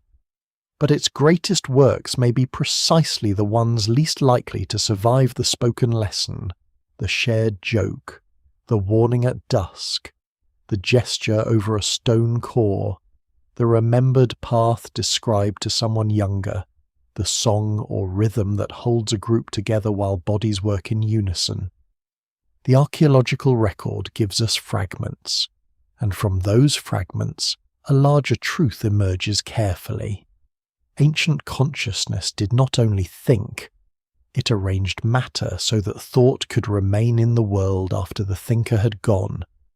The traces left in stone, pigment, bone, sediment, and DNA show that ancient minds were growing more complex, but they do not solve the deepest problem. They show behavior from the outside. Consciousness is the inside. A tool can reveal planning, but not the felt experience of planning. A pigment mark can reveal attention to colour, but not the meaning the colour carried. A burial, where it is securely established, can reveal care or ritual treatment, but not what death felt like to the living. The closer the story moves toward the inner world, the more the evidence becomes indirect. The human mind may have awakened through many visible behaviours, but the awakening itself remains hidden behind the eyes of the dead. This is why the scientific study of consciousness is still unsettled even in living brains. Modern researchers can scan neural activity, test perception, compare reports, stimulate brain regions, study sleep, anesthesia, coma, attention, memory, and decision-making. Yet the central mystery remains difficult. There is a difference between processing information and experiencing it. A nervous system can respond to a stimulus, but when does that response become felt? A brain can represent color, danger, sound, body position, or memory. But why should any of this become a world from the inside? Scholars still debate the answer, and the evidence remains incomplete even before the problem is pushed back tens or hundreds of thousands of years into prehistory. One major idea sees consciousness as a kind of global availability. In this view, the brain contains many specialized systems working partly in parallel, but information becomes conscious when it is broadcast widely enough for memory, attention, decision-making, language, and action to use it together. A sound heard faintly but ignored may remain local and fleeting. A sound that becomes conscious enters a wider workspace. It can be reported, compared, remembered, acted upon, and linked to plans. This idea fits neatly with the practical demands of ancient life. A hidden predator, a social warning, a remembered path, a tool-making error, or a new pattern in the weather becomes powerful when it's not trapped in one narrow circuit, but made available to the whole organism. Another major idea asks not how widely information is broadcast, but how deeply it is integrated. Conscious experience, in this view, depends on the way information forms a unified structure. The redness of fire, the warmth on the skin, the smell of smoke, the shape of faces in the dark, the sense of one's body sitting among others, these do not arrive as separate fragments in ordinary awareness. They bind into a scene. The ancient mind around a hearth would not experience isolated data points. It would experience a world, integration. Then, maybe one of the keys to why consciousness feels whole rather than scattered. Recent experiments have tested these and other theories against each other, sometimes with results that support parts of each while challenging their strongest predictions. This is important because it warns against easy certainty. Consciousness may not have one simple mechanism. It may require wakefulness, attention, recurrent processing, bodily regulation, memory, emotion, integration, and global access in different combinations depending on the type of experience. No single explanation fully accounts for all of it. The mind may be less like a lamp and more like weather-patterned, physical, measurable in parts, yet difficult to reduce to one cause. For prehistory, this uncertainty opens a more subtle path. Instead of asking when consciousness suddenly appeared, it may be better to ask which capacities gradually made consciousness more human-like. Wakeful awareness is old, bodily feeling is old, pain, pleasure, fear, and attention are old. Social recognition is old. What changes in the human line is not simply that experience begins, but that experience becomes more layered, more shareable, more reflective, and more extended across time. The ancient mind learns not only to feel hunger, but to plan against future hunger, not only to recognize another being, but to infer what that being may know, not only to remember a place, but to describe it, mark it, revisit it, and embed it in group memory. Language deepens this process, but it is not alone. Cooperation does something equally important. A mind that must coordinate with others cannot live only in private sensation. It must align attention. It must make intentions visible. It must trust, persuade, warn, imitate, correct, and sometimes conceal. Consciousness may become more reflective under the pressure of social life, because each individual is constantly being seen by others. The self becomes an object in a shared world. A person not only acts, but notices being noticed. That quiet doubling may be one route of self-awareness. Emotion is another route. Older accounts of human evolution sometimes treated emotion as background noise around the real business of intelligence. But emotion gives consciousness its gravity. Fear tells the mind what cannot be ignored. Attachment tells it who matters. Grief tells it that absence can wound. Shame, pride, tenderness, anger, curiosity, and awe help organize the social world long before formal law or philosophy. A purely calculating creature might solve problems, but a human-like mind carries value. It is pulled toward and away from things. It is marked by what matters. In the deep past, this emotional marking may have turned memory from storage into identity. Imagination adds the future. It allows the mind to test unreal scenes. But imagination also opens a dangerous surplus.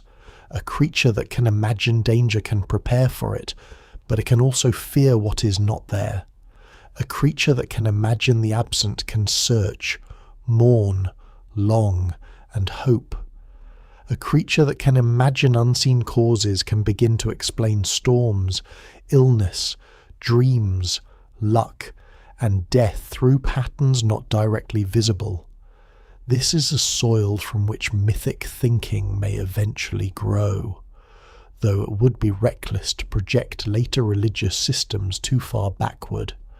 What survives in the record suggests only that ancient minds increasingly handled invisible relationships between track and animal, mark and meaning, tool and future use, body and memory, sound and absent thing. Symbolism transforms those invisible relationships into shared forms. A sign allows imagination to become public. It creates a bridge between inner worlds.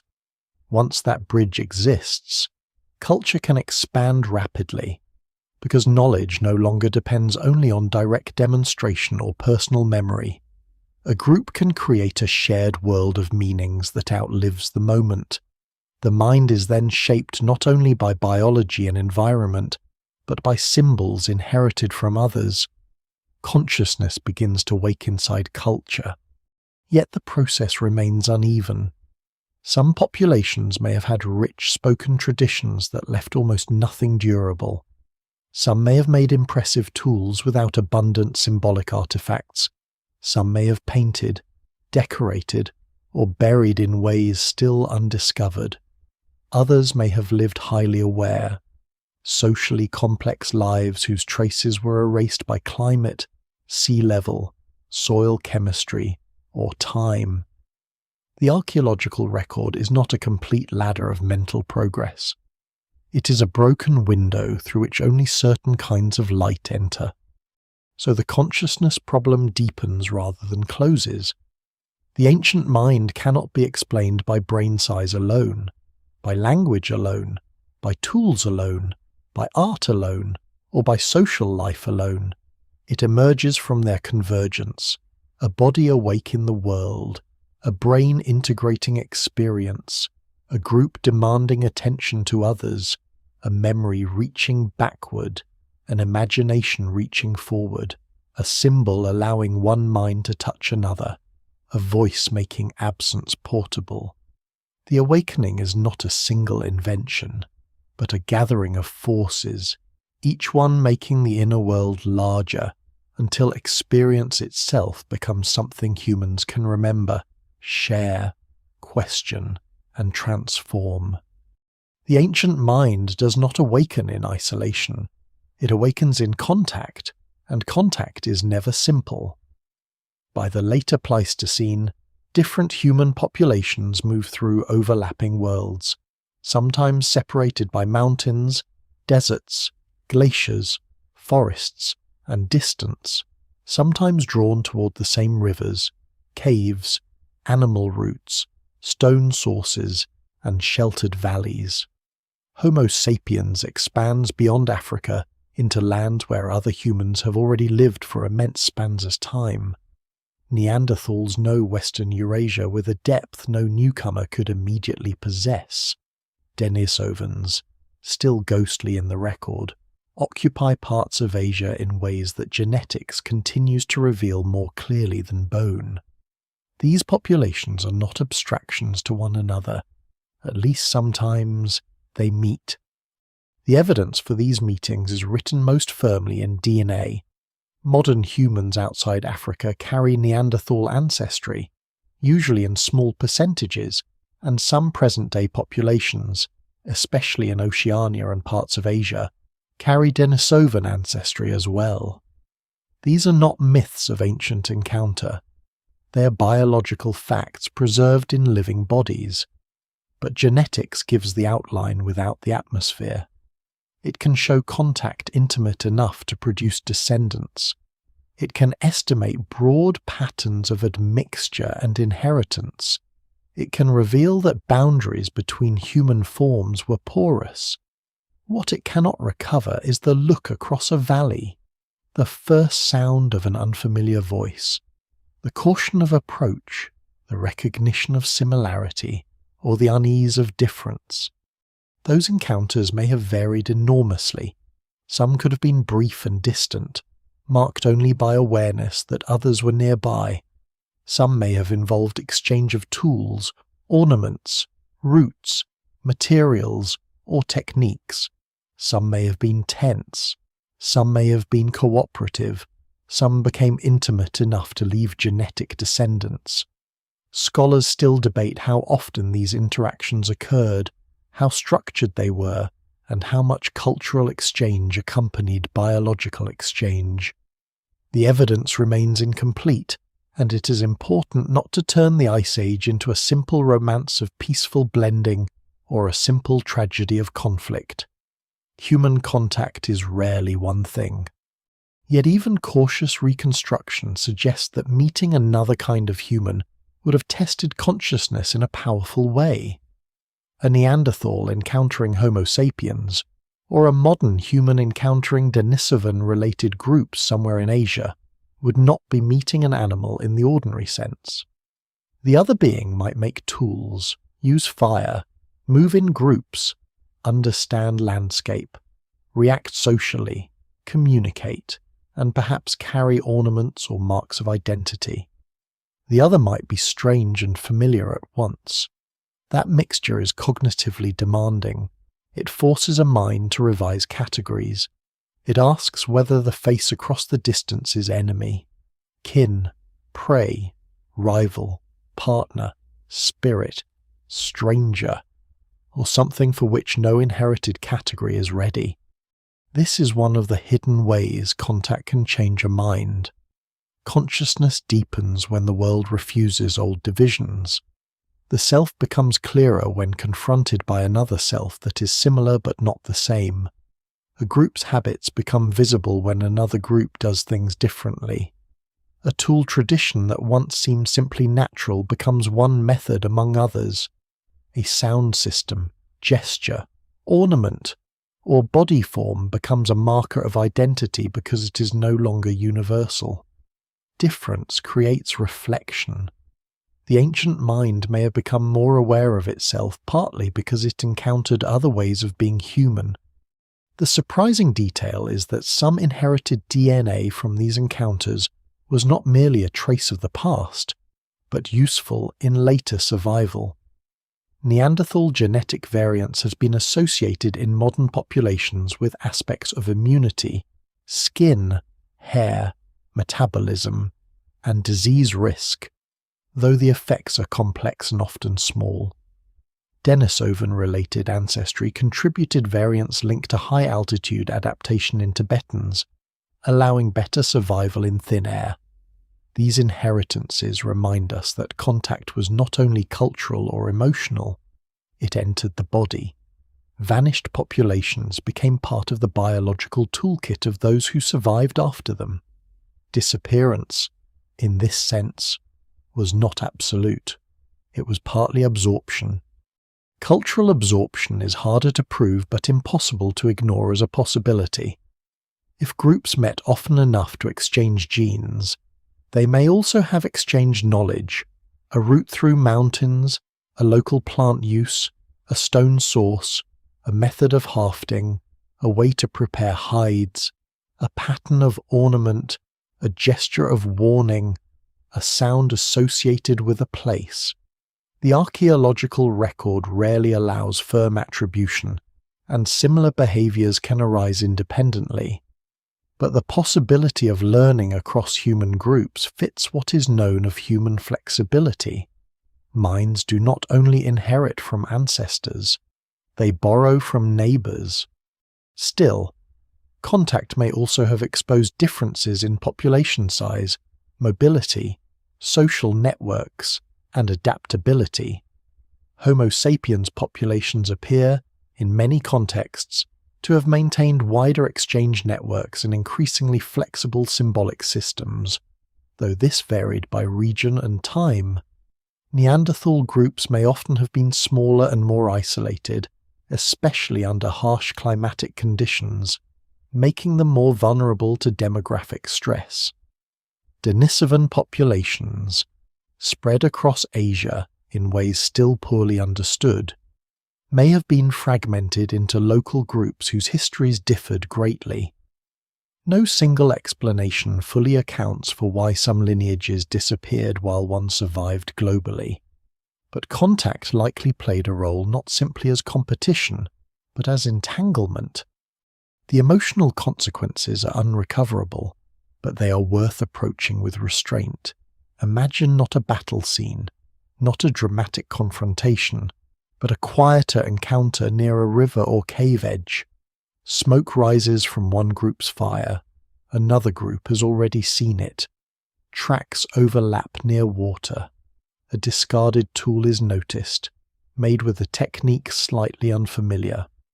A call carries across open ground, not understood as words perhaps, but understood as presence. Both groups know the land is inhabited. Both must decide whether to approach, avoid, watch, or move away. In such moments, consciousness is not abstract. It is attention sharpened by uncertainty. This uncertainty may have shaped mythic and symbolic thinking later. Though direct links cannot be proven, humans have a deep tendency to classify beings human, animal, ancestor, stranger, spirit, monster, kin, in a world where genuinely different human forms existed. The boundaries between self and other may have been more complex than in the later world where Homo sapiens stood alone.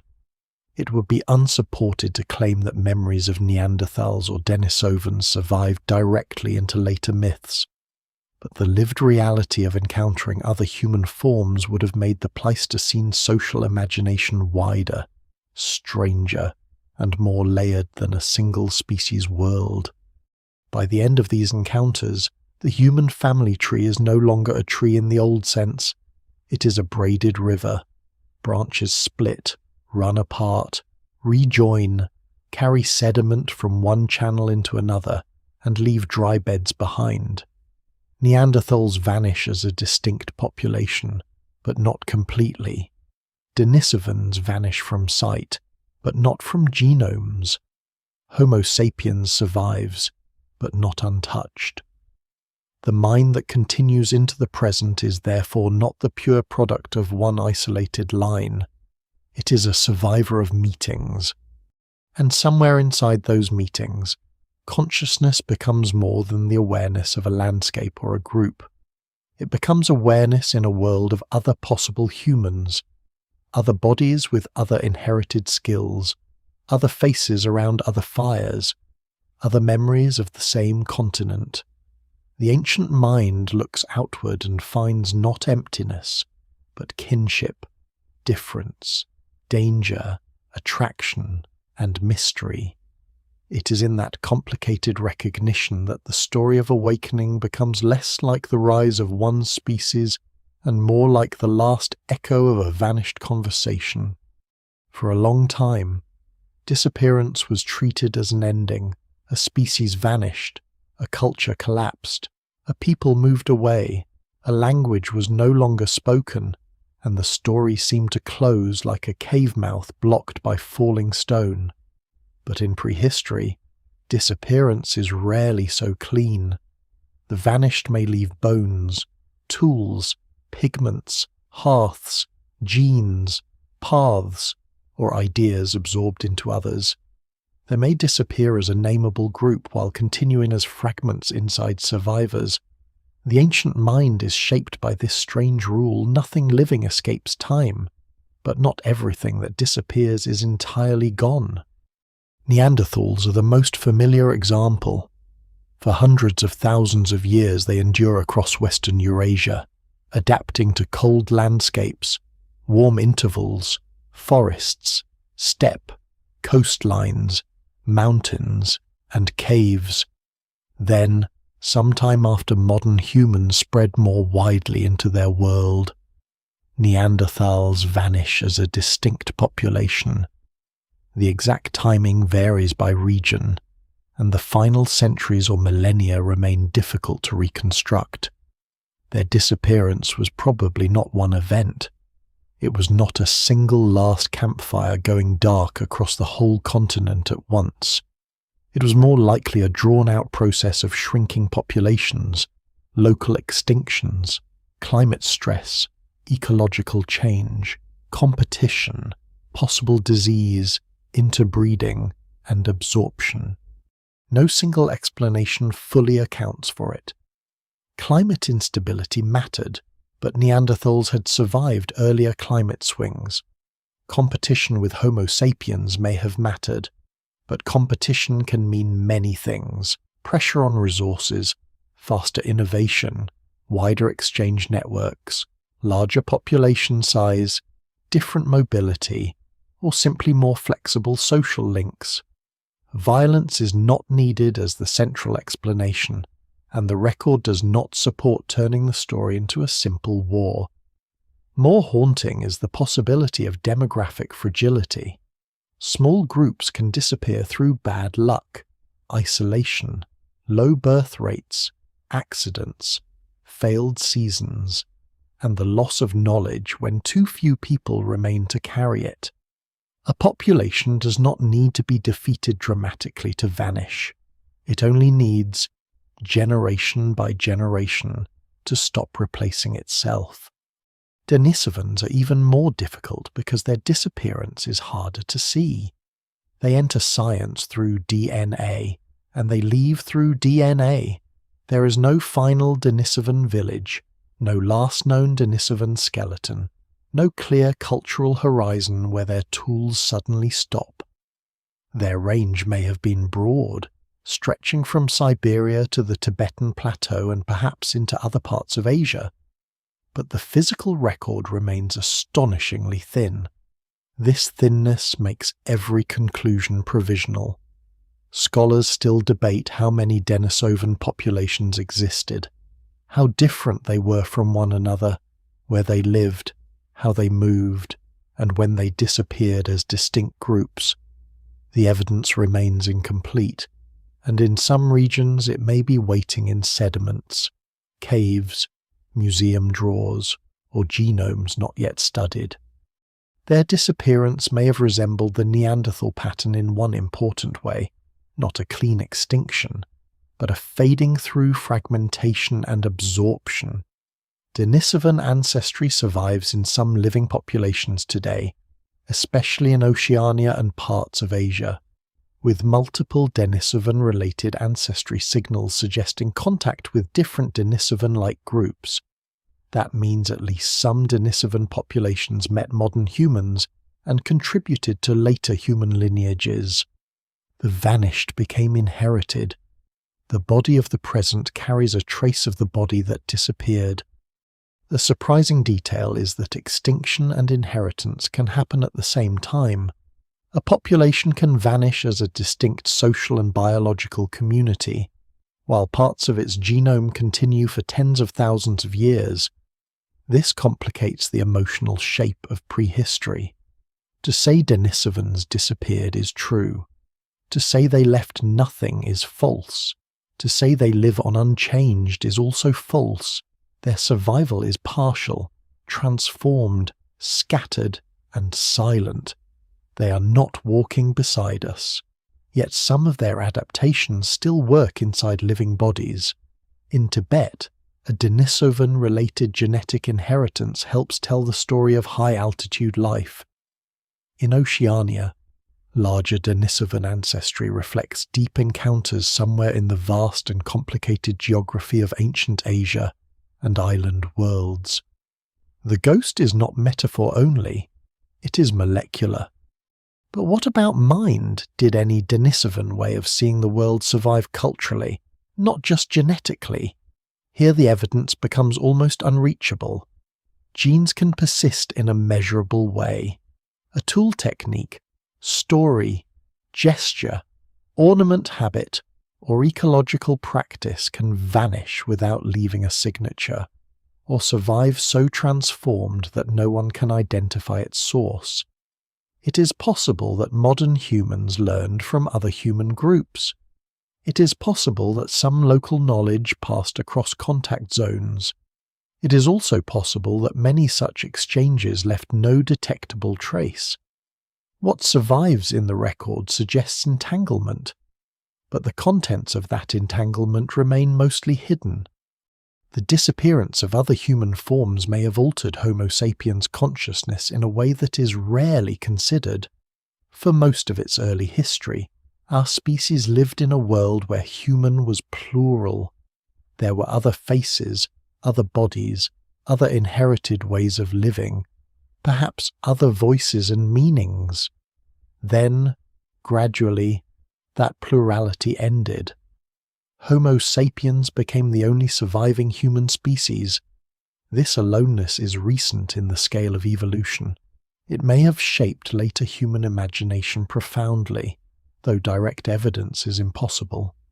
A species that once had close relatives in the world became a species surrounded only by animals, ancestors, spirits, and its own dead. The category of human narrowed to one living form, while memory, myth, and symbol expanded to fill the emptiness. In that narrowing, the human mind may have become lonelier, not consciously remembering Neanderthals or Denisovans across tens of thousands of years, perhaps, but living with the consequences of a world where no other human species answered back. The other ancient fires went out or merged into ours. The surviving flame grew larger, but the landscape became quieter. When later humans painted animals on cave walls, buried their dead, carved figures, told stories, and eventually built mythic worlds filled with beings between human and animal, visible and invisible, living and dead. They did so as the last remaining human lineage. The other real humans were gone. This does not mean Homo sapiens was destined to survive because it possessed a perfect consciousness. Evolution is not a morality tale. Survival can involve chance, geography, numbers, networks, timing, disease resistance, climate, and the ability to absorb useful genes or ideas from others.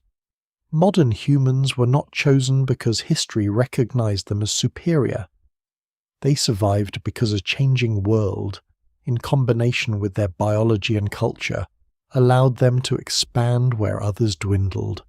The mind that endured was powerful, but also fortunate. The disappearance of our relatives therefore forces humility into the story of awakening. Consciousness did not guarantee survival for Neanderthals. Adaptation did not guarantee survival for Denisovans. Deep knowledge of a landscape did not guarantee permanence. A population could have memory, skill, care, and perhaps symbolic life, and still vanish under the pressure of time. This is one of the hardest truths in prehistory. Meaning does not protect a species from extinction. The universe does not preserve a mind because it is rich from the inside. And yet, Disappearance gives the human mind one of its deepest subjects: to remember what is gone, to imagine what cannot return, to carry traces of vanished beings, to build stories around bones and caves and silence. These are acts of consciousness too. The modern study of Neanderthals and Denisovans is not only science looking backward, it is the surviving human mind trying to understand the lost minds around it. Every fragment becomes a question. Every genome becomes a whisper. Every cave layer becomes an attempt to hear a world that ended before history began. The vanished human world does not remain only in caves. It is also carried quietly in living bodies. Long after the last distinct Neanderthal groups disappear, long after Denisovans fade from the visible record, long after their tools are buried beneath sediment and their bones become rare enough to seem almost imaginary, pieces of their inheritance continue forward inside Homo sapiens.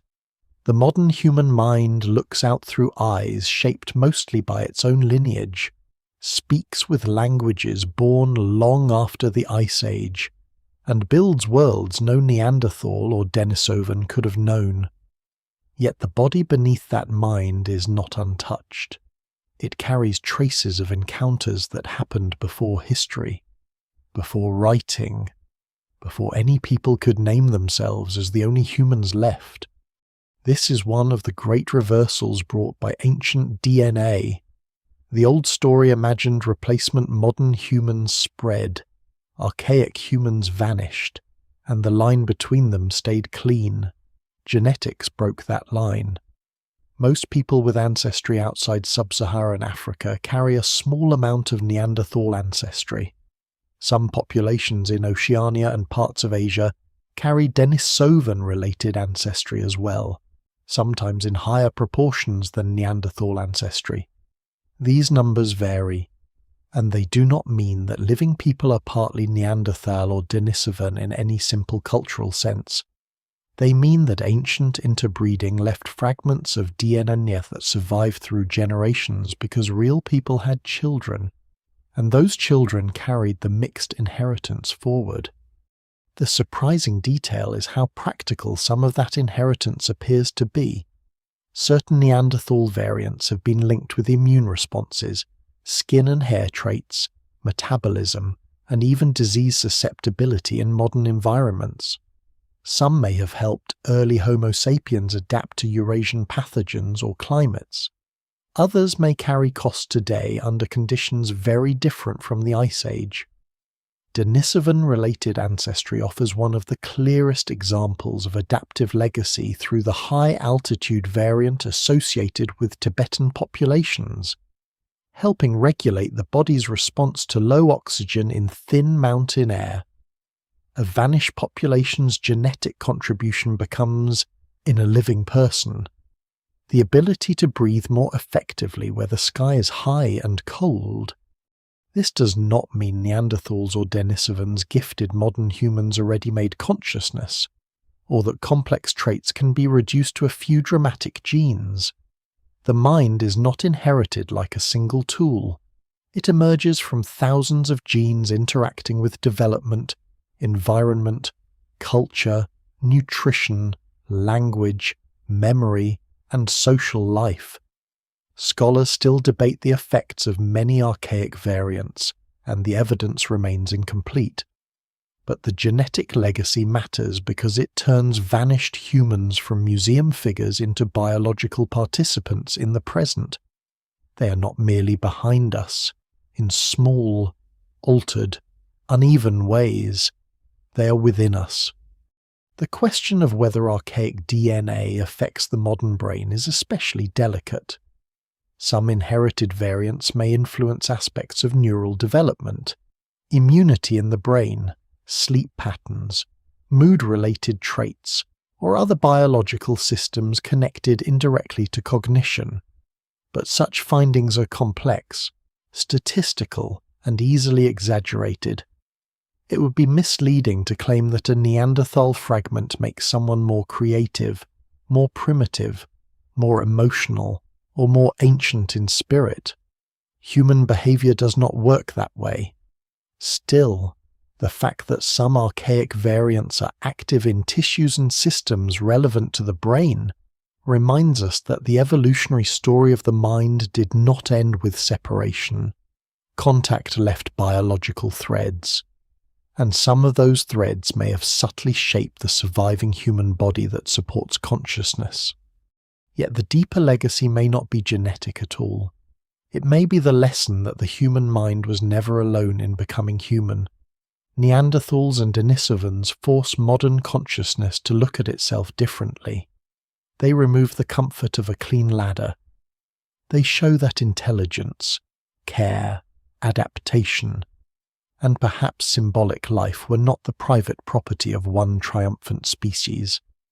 They make the origin of consciousness look less like a crown placed on Homo sapiens, and more like a branching experiment in which several human forms developed deep awareness under different pressures.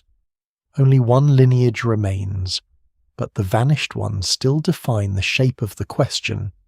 Modern science itself becomes part of this legacy. When researchers extract DNA from a tiny bone fragment or from sediment, they're using one of the most advanced forms of human symbolic thought to recover beings who left almost no image of themselves. A sequence of chemical letters becomes a population, a tooth becomes a family tree, a cave floor becomes a history of arrivals and departures. This is consciousness studying its own deep ancestry through tools no ancient mind could have imagined.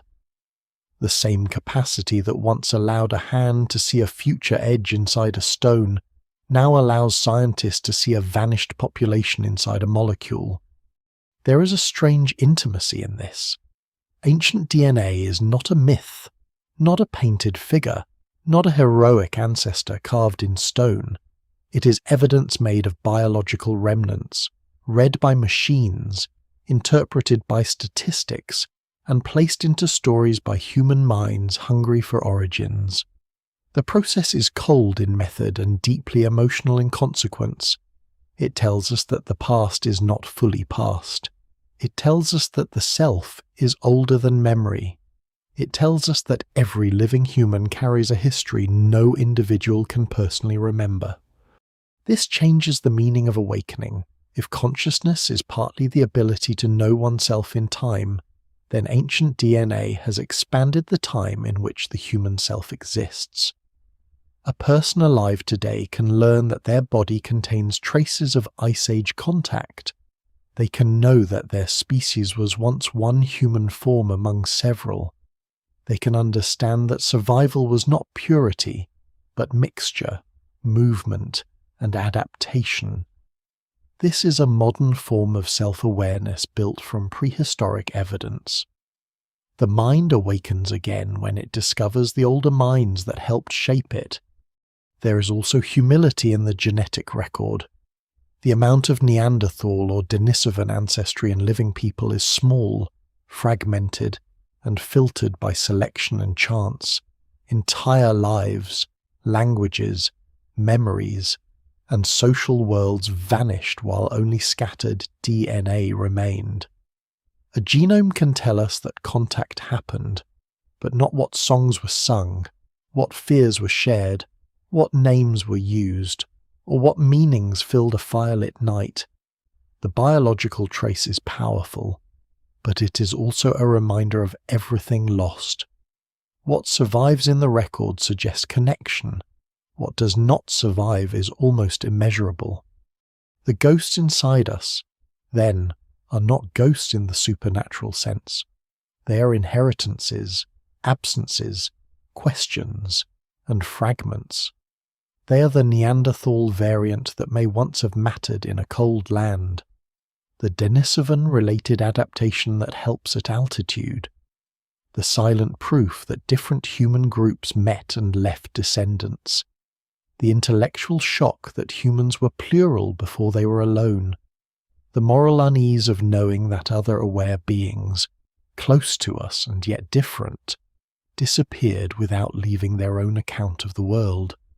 In the end, The legacy of vanished humans is not that they explain us completely. They do something more valuable. They make us less simple to ourselves.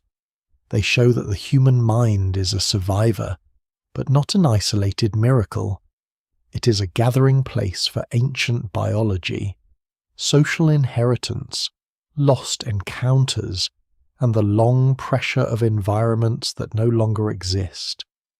Every thought today rises from a body shaped by deep time. Every act of memory is carried by a brain whose roots reach beyond one species, one continent, one origin. The vanished are not speaking, but they have not become silent entirely. Their last language is inheritance. If the story of consciousness has been moving toward one final doorway, it refuses to open onto a single room. There is no clean moment when the human mind suddenly becomes awake and everything before it remains dark. The deeper the evidence goes, the more the old image of a single mental dawn dissolves. Consciousness does not appear as one invention, one mutation, one cave painting, one word, one burial, one tool, or one species crossing a magic threshold. It emerges as a long convergence, built from older animal awareness, primate social intelligence, hominin hands, expanding memory, emotional life, imagination, symbols, language, culture, and the pressure of landscapes that kept changing beneath ancient feet. This is the central lesson of the vanished human world. Neanderthals, Denisovans, Homo sapiens, and perhaps other populations not yet clearly known, were all part of a broader experiment in human awareness. Some branches became highly adapted to cold. Some carried genetic solutions to altitude. Some left tools, pigments, ornaments, or disputed traces of symbolic behavior. Some survive only as fragments of bone, a tooth, a jaw, or DNA in sediment. Some may still be almost entirely hidden. The evidence remains incomplete, and many details will change as new discoveries appear. But the direction of the story is already different from the older myth of one chosen lineage standing apart from all others. The human mind was not born alone. The awakening was uneven. That may be the hardest part to accept. Modern people like clear thresholds because clear thresholds make history easier to tell. Before and after, animal and human, instinct and thought, silence and language. But evolution does not usually work with such sharp borders. A population may have sophisticated tools but little durable art. Another may use pigment without leaving clear images. Another may possess language-like communication that vanishes entirely because sound does not fossilize. Another may carry emotional and social complexity without producing objects that modern archaeology can confidently label symbolic. The record is not a full map of ancient consciousness. It is a scatter of surviving signals from a much larger vanished sky. This means that absence must be handled carefully. A lack of evidence for art is not proof of a lack of imagination. A lack of preserved burials is not proof of indifference to death. A lack of written words tells us nothing by itself, because writing is extremely recent. At the same time, mystery should not be used as permission to invent certainty. A mark is not automatically a myth. A cave is not automatically a shrine. A strange object is not automatically sacred. The most honest story moves between humility and wonder. What survives in the record suggests deepening minds, but not every ancient silence can be translated. The origin of consciousness also becomes less human-centered when viewed across life. The human mind is extraordinary, but its ingredients are ancient. Attention, memory, pain, pleasure, social recognition, play, problem-solving, and flexible behavior appear in many forms across the animal world. Modern debates about animal consciousness remind us that experience may not be a private island owned by Homo sapiens. It may be a broad biological landscape with many peaks, many valleys, and many kinds of inner life. Human consciousness may be unique in its symbolic depth, cumulative culture, and reflective self-awareness, but it is not separate from life's older efforts to feel, respond, and survive. What changes in the human line is scale and connection. Memory becomes generational, tools become traditions, fire becomes a social center, color becomes a sign, sound becomes language, a dead body becomes someone remembered, a place becomes a story, a group becomes an archive, a child grows inside a world already shaped by previous minds, learning not only how to survive, but how to interpret. Culture becomes the atmosphere consciousness breathes. Once that happens, the mind no longer awakens only inside biology. It awakens inside inherited meaning. Language may be the great amplifier, but not the first spark. With language, the absent world becomes easier to carry. The dead can be named. The future can be planned. The invisible can be argued over. One person's memory can become a group's memory. A warning can cross generations. A dream can become narrative. A landscape can become homeland. The self can become an object of thought. Yet language rises from older foundations: gesture, rhythm, shared attention, imitation, emotion, and symbolic mapping.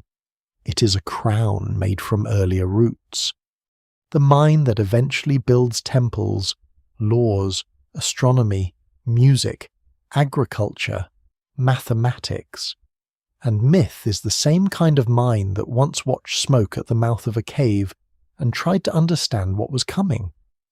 Modern consciousness is vast, but it is still built around ancient tasks. It tracks danger.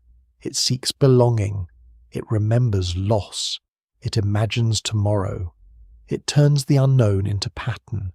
It asks why. This last habit may be one of its most defining features.